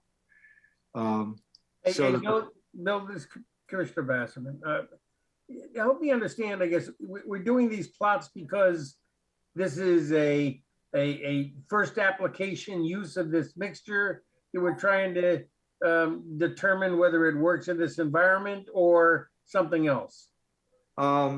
It's to see, it's applying a method that's been developed and vetted by the Xerxes Society, which is working on this a lot, and the Natural Resource Conservation Service, to see how it works. I mean, the expectation is that it will work, but particularly in the wet area, the commissioners want to get a better sense and have a comparison of upland areas, which are like the areas that they've been working so far. So they have experience with that. And also the methodology involved is to basically mow the vegetation down to the soil level. The directions say as close to the soil as possible. For a small site like this, we're going to try to do it with weed whackers fitted with metal blades. So we should be able to get pretty much right down to the soil. And then to cover that with either black plastic or clear plastic. The commission's been using clear plastic at the other sites around town. It's a process called solarizing to basically kill the roots that are remaining. So they're familiar with that, but they thought that it would be useful to see if there was any difference in terms of efficiency if they used a black plastic. So effectively, there'll be a 10-foot wide strip running more or less north-south that gets the clear plastic, and a 10-foot wide strip that gets the black plastic. And then in the wetland plot, there hasn't been a decision made as to whether it'll be the clear or the black plastic, but the idea is it would give them a chance to see how the I'll say solarization, although that specifies clear, how the solarization process works on an area that's very much like the upland area, except for the fact that the soils are more impervious, and it tends to be wet. So, and for reasons both in terms of their other commitments and also not wanting to bite off more than we could chew generally, we all decided that it was better to do these two small areas and just see how it worked. Just because something is working well for people in New Hampshire or Pennsylvania doesn't necessarily mean it's going to work exactly that way in our hands either. So small area, little disturbance. I mean, we're literally just scratching the surface. So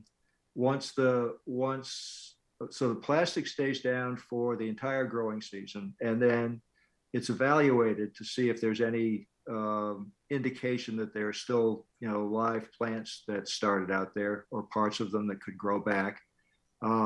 Might have to go for another season. And then at the end of that time to go over it with a landscape rake, rake it out, get rid of all of the plant material from what was there, and then put down a seed mix and then compact that seed with a lawn roller. And then we would put down straw to water it, and put down some straw to minimize any sort of soil disturbance during the time between when the seed goes down and when it starts to germinate. That would be sometime in the fall. So hopefully, particularly if we continue to have warm falls, we would start to get some germination the first year. The commission is considering whether we ought to put down a annual rye as a cover crop, just to further stabilize the soil and provide some cover. So we don't have all the details worked out at this point, but I think in terms of the impact on the site, what I've described is what's going to happen. So if there are any questions, I'd be happy to try to answer them. This is Commissioner Boda. So the plots that you're planning to, no, don't scroll, that you are aiming to solarize, but also with black tarp, are you targeting specific plants, or it's just a random location to see if that method is effective? We're targeting some specific plants, particularly the larger plot labeled the Mesic plot. There's a lot of evidence for turfgrass there. Even a few weeks ago when we were out, if you dug down through the thatch, there was a pretty thick sod there. So the problem there is not that the sod is invasive or anything, but it's hard to get the native plants established with a well-established sod. So that's mainly what we're trying to do there. The wetland plot, to the eye, when I've walked over it, there haven't been any signs of any sort of wildflowers or other broadleaf plants. It was all grass that had grown up to about a foot. So in both cases, we're probably dealing with a sod, a grass sod, to a greater or lesser degree of density. And that's what the solarization is intended to do, is to eliminate those plants so that the wildflower and native grass seeds that are going to be put down won't be competing with established turf.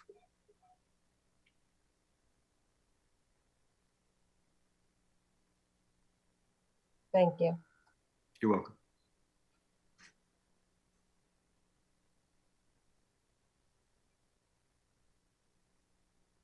Sounds ambitious, Bill.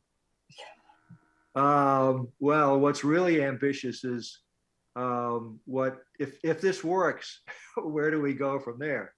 There are lots of places. I mean, this area could be turned into a really wonderful wet meadow habitat with lots of native wildflowers. You know, these plots are small enough that we can do them with a few volunteers working, you know, by hand essentially, you know, with, you know, a weed whacker is the, and a toad behind landscape rake. If this works out, then, well, the commissioners will be sort of evaluating the whole property generally. I mean, it was interesting being out with them last summer. They identified some interesting plants in addition to the water chestnut in the pond. So, you know, there's some things that have established themselves to a greater or lesser degree just over the course of the years. But there are other areas that are still pretty much just grass and would like to get more things growing out there. We've, in addition to the meadow, I mean, the grasses and other herbaceous plants, there's a possibility of doing some, you know, wet area shrubs, native shrubs like buttonbush or something. We'd like to do something like that, particularly along some of the drainage ditches that are there, because they're actually a safety hazard. I mean, if people just sort of start wandering around when the grass is tall in September, we're going to have them marked, but, you know, it'd be easy to sort of fall in and go up to your knee. And so we thought that would be an appropriate place for, you know, for some native shrubs. I think that it's an area to consider planting the disease-resistant elms that Nature Conservancy and some other conservation organizations are starting to put out in floodplain areas. And the ex-chairman of the Conservation Commission, who just recently resigned to move to Guilford, raised the possibility of maybe doing chestnut, American chestnut, with a blight-resistant chestnut. So, you know, there are lots of opportunities here for reestablishing the kind of native vegetation that may have been there before. I mean, we really don't know what was there before. Mr. Cosgrove went in and started ditching and clearing and, you know, leveling and things like that. Chances are it was probably more of a wooded swamp, but it hasn't been that way for many, many, many years. So since it's open and, you know, it's already somewhat of a wet meadow, we wanted to try to enhance that habitat. And any additional concerns from the commission? No, so this is Commissioner Bodo. I would just, is the goal right now to make a jurisdictional ruling on the study? That was what I applied for, just for the study. Okay, so then, I mean, I think that the function of the study is clearly, you know, it's an effort to learn, improve, restore, repair, provide solutions for the wetland over a period of time. So I mean, I think that I would be amenable to identifying this or recognizing it as a non-regulated use.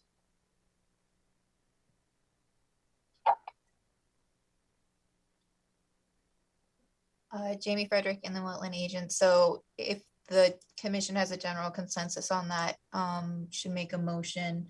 And also, I think just clarify, as sounds like you're just talking about the study at this point and you would like to touch base with the results before making a decision one way or the other for further activity, or would you be okay with this treatment being repeated in other places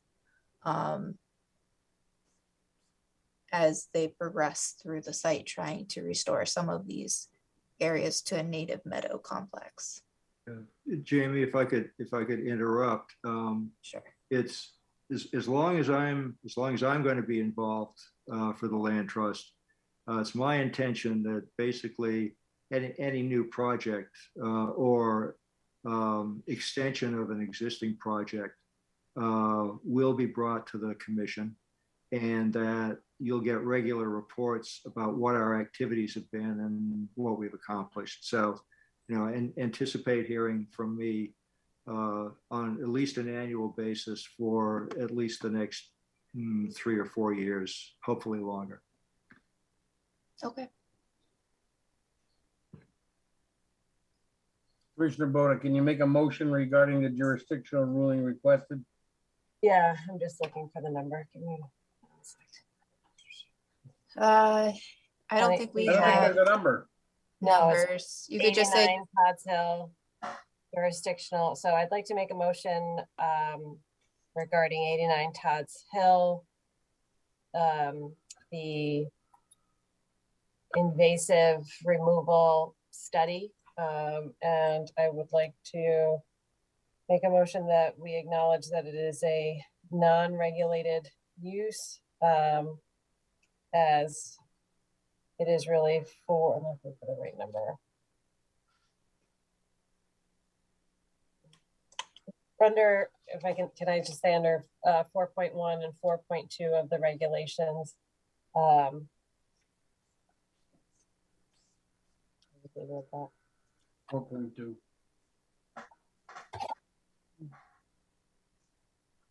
Because I mean, it isn't any of those in 4.1, so. 4.2. Commissioner Granold, I'll second the motion. Any other discussion on this? All in favor? Aye. Aye. Aye. Any opposed? Any abstentions? All right, we have a jurisdictional ruling that says this is a non-regulated activity, and we'll be hearing from the land trust frequently. Thank you, commissioners. We appreciate it. Okay. And now we're into the regulation revisions, the continued review of possible revisions to the inland wetlands and water courses regulations. We had a special meeting where we discussed these regulations. Jamie, is there any update that was requested at that meeting that we need to go over tonight? So at that meeting, we discussed possibly continuing discussion at this evening's meeting if the agenda allowed for it. So I think that's what we're discussing. We're going to determine now. The section on bonds had not been reviewed yet, so that still needs to be reviewed, or the commission needs to determine to table it. And then I did have 3 brief comments on other sections that were very brief. So we could either table the discussion, we could go over those 3 items and table bonds for the next time we do the revisions, or we could go for it. Any votes? I'm gonna, go ahead. I was gonna say, why don't we do the 3 quick ones?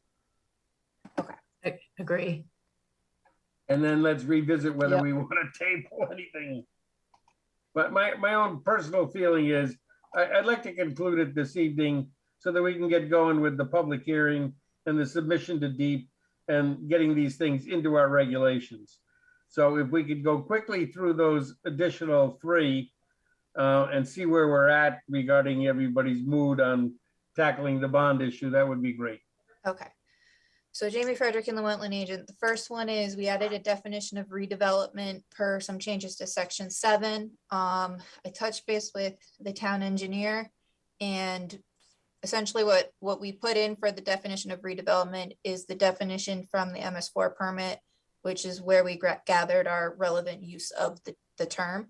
But he suggests that we consider striking within existing drainage infrastructure, or because it doesn't really add anything, neither of us really know what it means. So essentially it would read, redevelopment means any construction activity, including but not limited to clearing and grubbing, grading, excavation, and dewatering at an existing site to modify or expand or add onto existing buildings or structures, grounds, or infrastructure.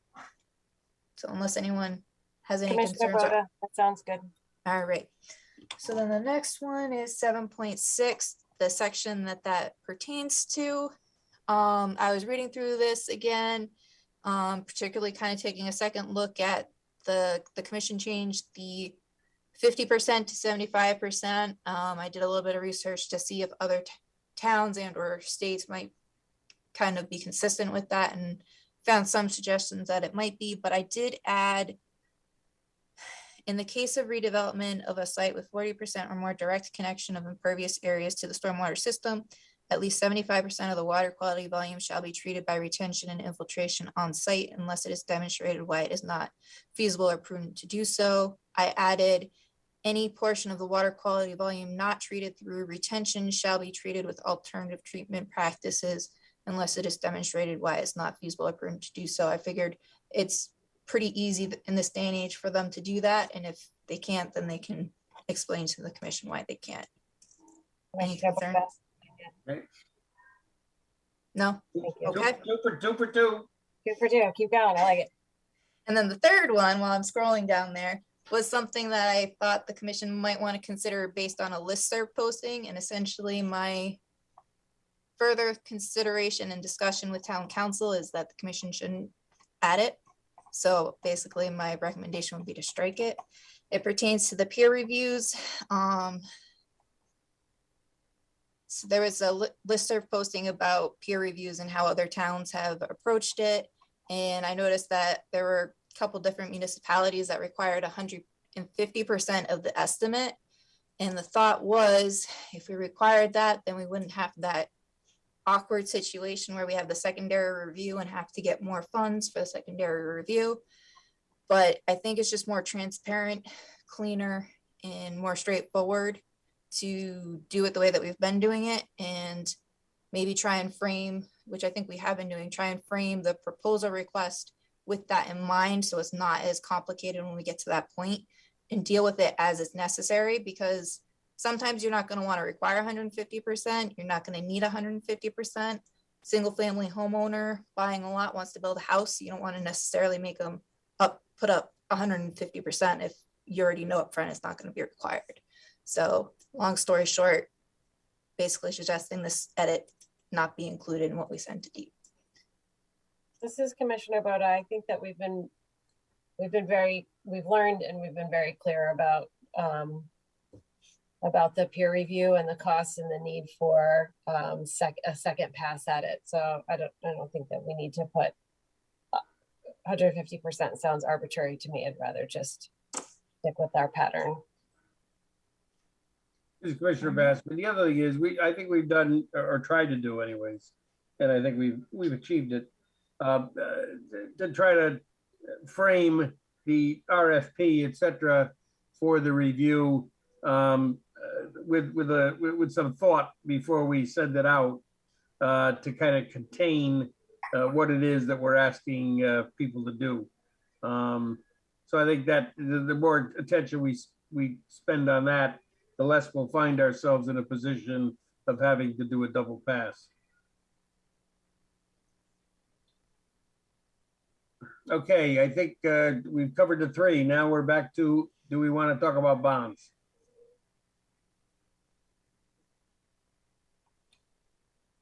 I think we can, we can try. I think I've probably got a good half hour in me. Yeah, I gotta say, let's limit ourselves with a time frame. And can we agree that at the end of that time frame, if we got it, great. If we don't, we move on.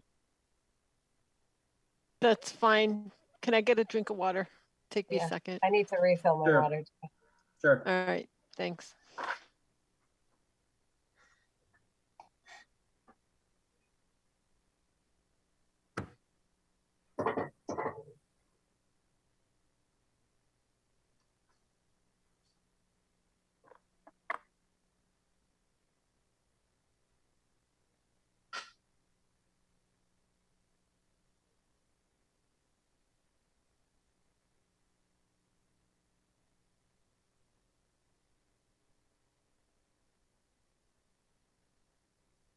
Thank you.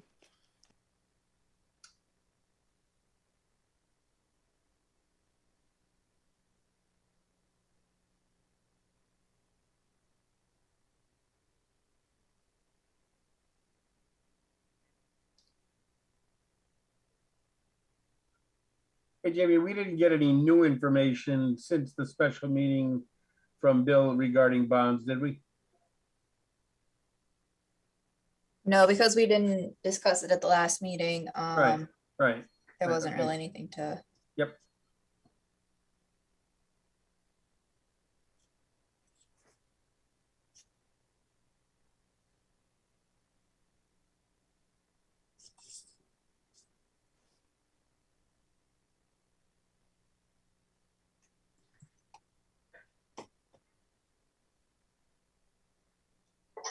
All right, we're all back.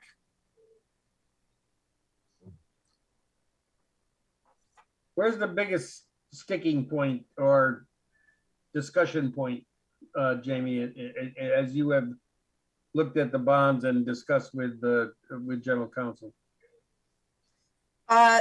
So Jamie Frederick and the wetland agent, I think one of the issues, so as I recall, there were kind of a couple things the commission was concerned with. One is the cash and surety bond issue. Is there anything else that the commission should consider accepting? The fact that the surety bond was kind of tied to this. You can do a surety bond for bonds over 10,000, but no more than 50% of the bond. And then who submits the bond. So as far as who submits the bond from a town council standpoint, I think that it's in line with kind of what our past practice has been, in the sense that it doesn't really matter if it's the owner, the developer, the person doing the specific type of work, as long as we have the money on hand and can utilize it if needed, and we know who submitted it so that we know who to return it to. So if the owner submits the bond and the developer wants it back, well, if you're done, the owner can get the bond back because they submitted it, or vice versa. So as long as we know who submitted it and we have the money, then it doesn't really matter. And then as far as the bond types go, kind of what this revised section does is allows for cash or surety. And then it also provides for other forms may be acceptable as approved by the agency and town council. So both the commission would have to accept it and town council would have to agree that it protects the town and that it provides the reassurance that the commission wants to make sure that the activity does in fact happen. So one of the things that I was looking to get rid of was the 10,000 and 50%, because it seems a little bit arbitrary and it doesn't help on, again, the smaller projects, single family home development. Usually their bond pertains to plantings for the most part, but it's usually not over $10,000. So they're out that cash for 5 years, no matter what. So section 1 kind of reworded it to line up with the model reg. The agency may require as a permit condition the filing of a bond with such surety in such amount and in a form approved by the agency. The permittee shall submit an itemized estimate for items to be bonded to the agency for review by the agency or its duly authorized agent. Quantities for sediment and erosion controls shall be provided by the project engineer as applicable, to make sure that we are in fact getting the right numbers and not rounded estimates. All bonding for sediment and erosion controls must be submitted cash, check, certified check, unless otherwise approved by the agency and town council. So generally, any erosion control would be cash, because that's what we would want to be able to immediately respond to. And it provides more flexibility for if somebody wants to submit a surety bond for, say, plantings and monitoring, things that don't have to happen, usually, generally speaking, immediately. We could go through the surety process to get those things done if we needed to. And we would still have, generally speaking, an erosion control portion of that bond, which would be cash if there was any sort of immediate erosion concern. 3.2 remains the same. 3.3 is going a bit more into the type of bond. For the purpose of this section, a bond shall mean one of the following: surety bond issued by a company licensed to do business in the state of Connecticut, accompanied by the power of attorney of the person executing the bond for the company.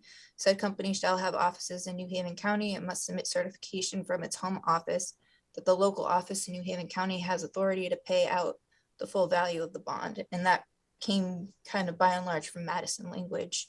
A lot of this language is based off of the Madison language because we're looking to kind of provide a little bit more context to the bond section. Cash check or certified check made out to the town of Branford in the required amount. And other forms may be acceptable as approved by the agency and town council. Didn't have any other ones that were specifically favorable. I did talk briefly with the finance department, specifically the finance director, about types of bonds.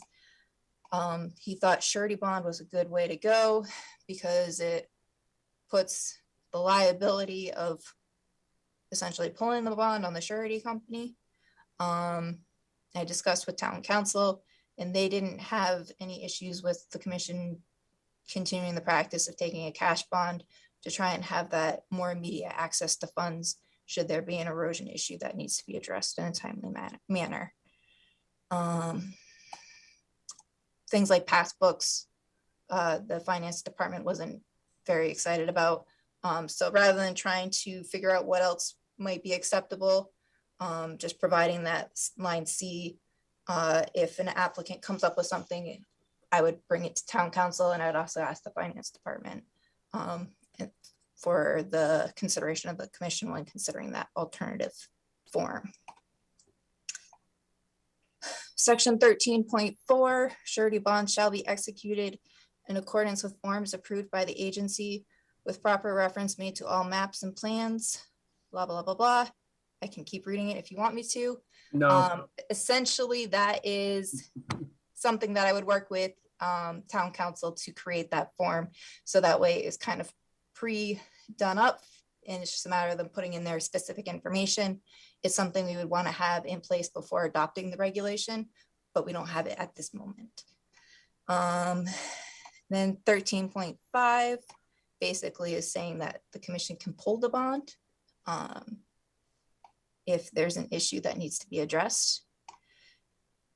13.6 is returning the bond. So one of the questions I had there is, upon written request from the permittee, the bond shall be released after approval of the completed regulated activity by the agency or its duly authorized agent. Do you want for me to be able to release bonds, or do you want it to have to go back to you for consideration?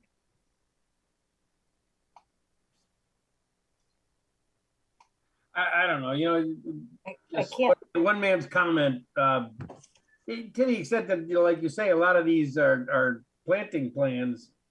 And, you know, you're going to inspect it and look at the monitoring report and decide that things are in accordance with the permit that was granted. I guess I'm okay with the agent releasing the bond. Bonds that are more complicated or larger amounts, et cetera, maybe the commission wants to review. This is Commissioner Papantonis. It may say or may be required. I have to phrase it, but you could have it as Commissioner Basserman said, that may be required by the agency or its duly authorized agent, as opposed to shall. I mean, I know we have to release the money. That's not the point. Just give the option on more complicated. I don't know, I'm thinking out loud. I shouldn't. Yeah, like maybe change it to say.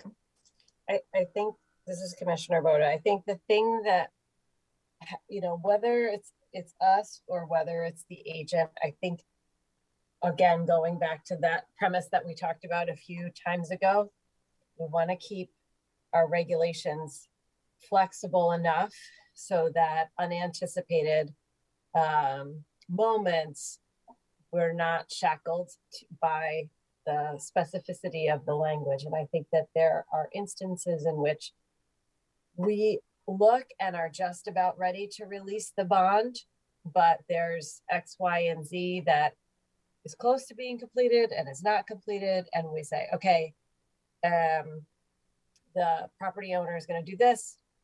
Jamie, once they're done, then you can go ahead and release the bond, and they don't have to wait another month. for the meeting. And so I think that it's good that for it to be the agency. I think it's also appropriate for there to be a mechanism for the agent to release the bond. So maybe adding to the end of that sentence, or its duly authorized agent as authorized by the agency. Yeah. Great, great.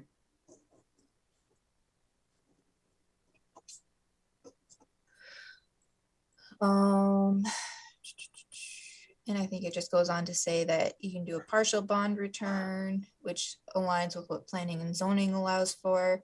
Section 13.7 allows for if, say, inland wetlands requires an erosion control bond and planning and zoning requires an erosion control bond, that bond can be submitted as one bond that both zoning and inland wetlands would have access to, because we're not both going to make them fix the same silt fence separately and charge twice for it. So it's just the logistical thing that's fair to the applicant.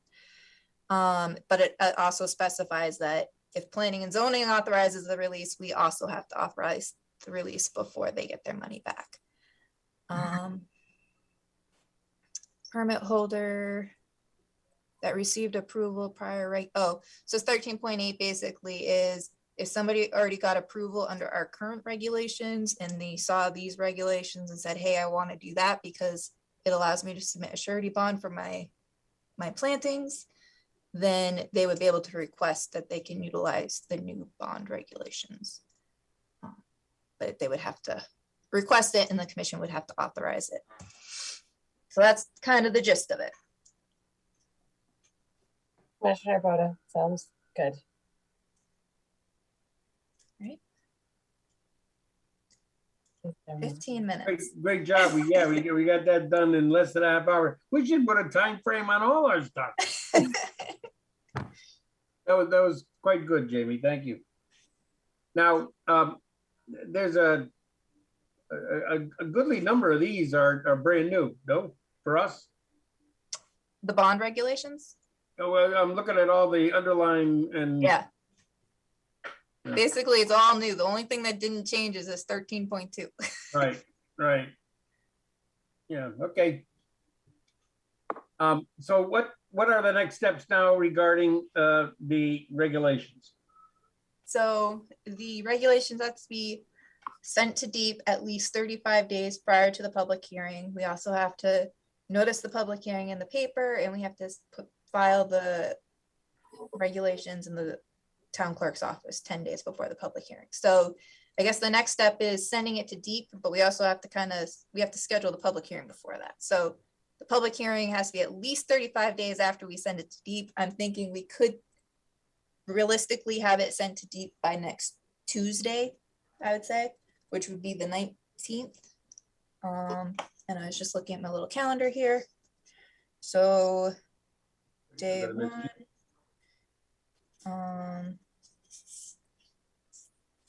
If we were to do April 19th, the earliest we could do the public hearing would be May 23rd. So we could do like May 26th, which is the last Thursday in May, or we could do the regular meeting in June.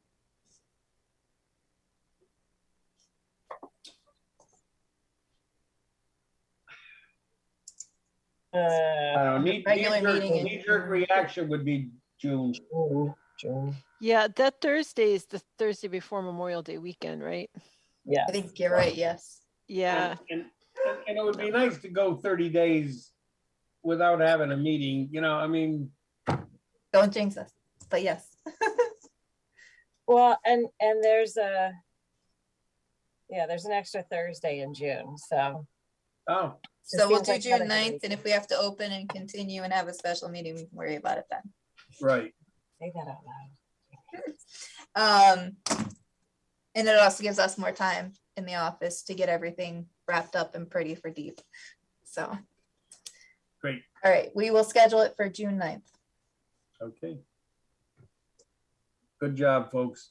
Agent approvals. We got a couple here. Yeah. 36. Inland Wetland 220201, 36 Greenfield Avenue, construction of an attached garage. I believe I brought that to the commission for initial comment, and proceeded with approving it administratively. As far as stormwater, they're not doing any on-site capture per se, but they are having it discharge at the base of the structure, and they're going to do a energy dissipator with crushed stone and some landscaping. So that will be part of the final inspection review to make sure that that's implemented. 314 Pine Orchard Road, installation of pool and hot tub. It's one structure with one section being the hot tub.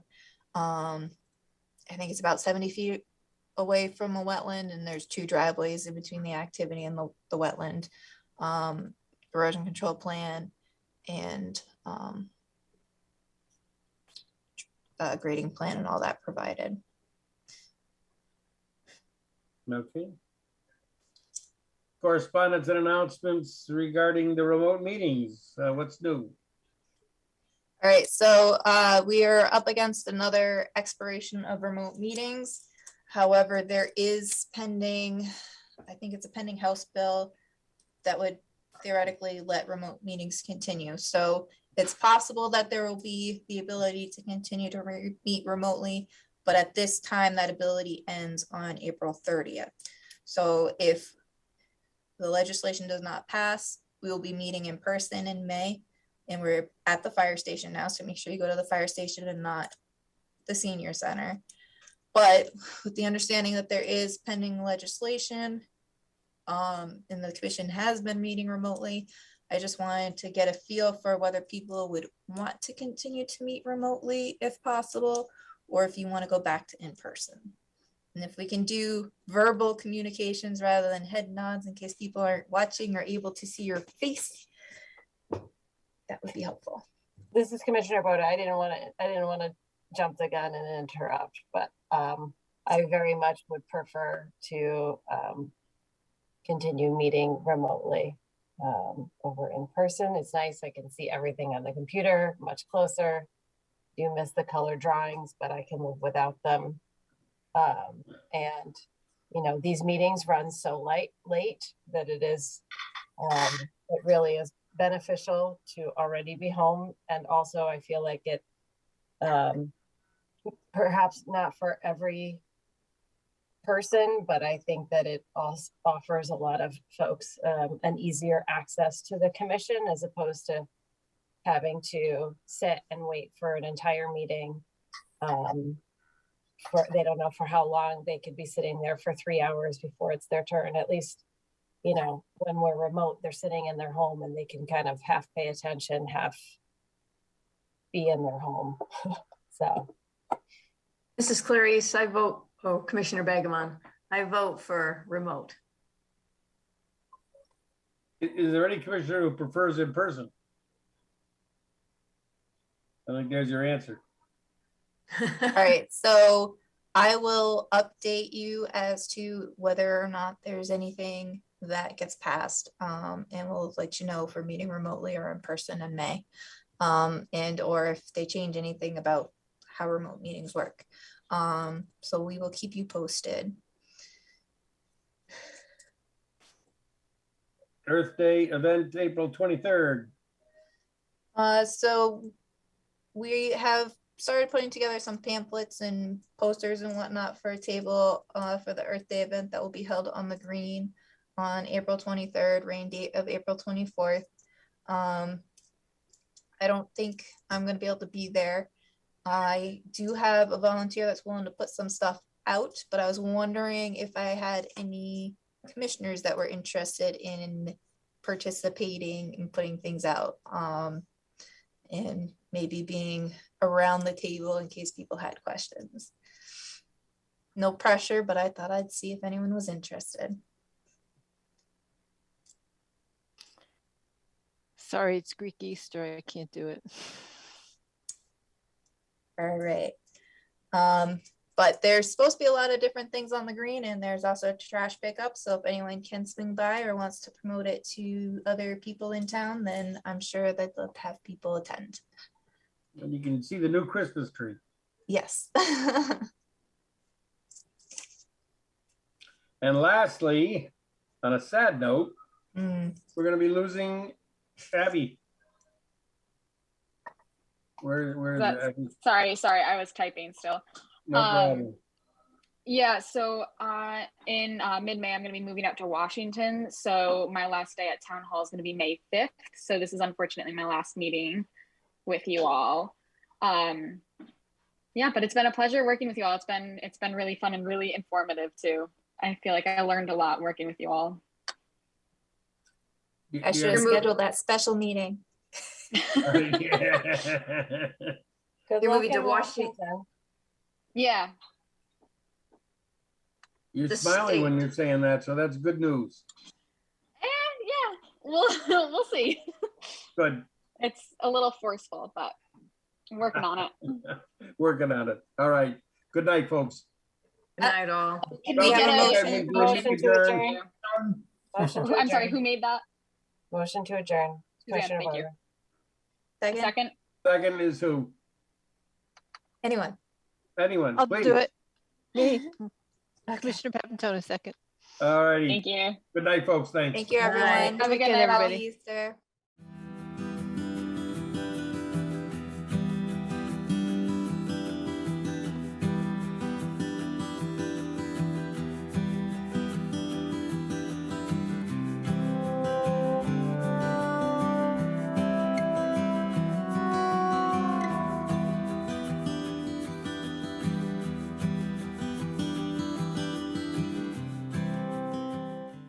This program was brought to you in part through the support of the Town of Branford.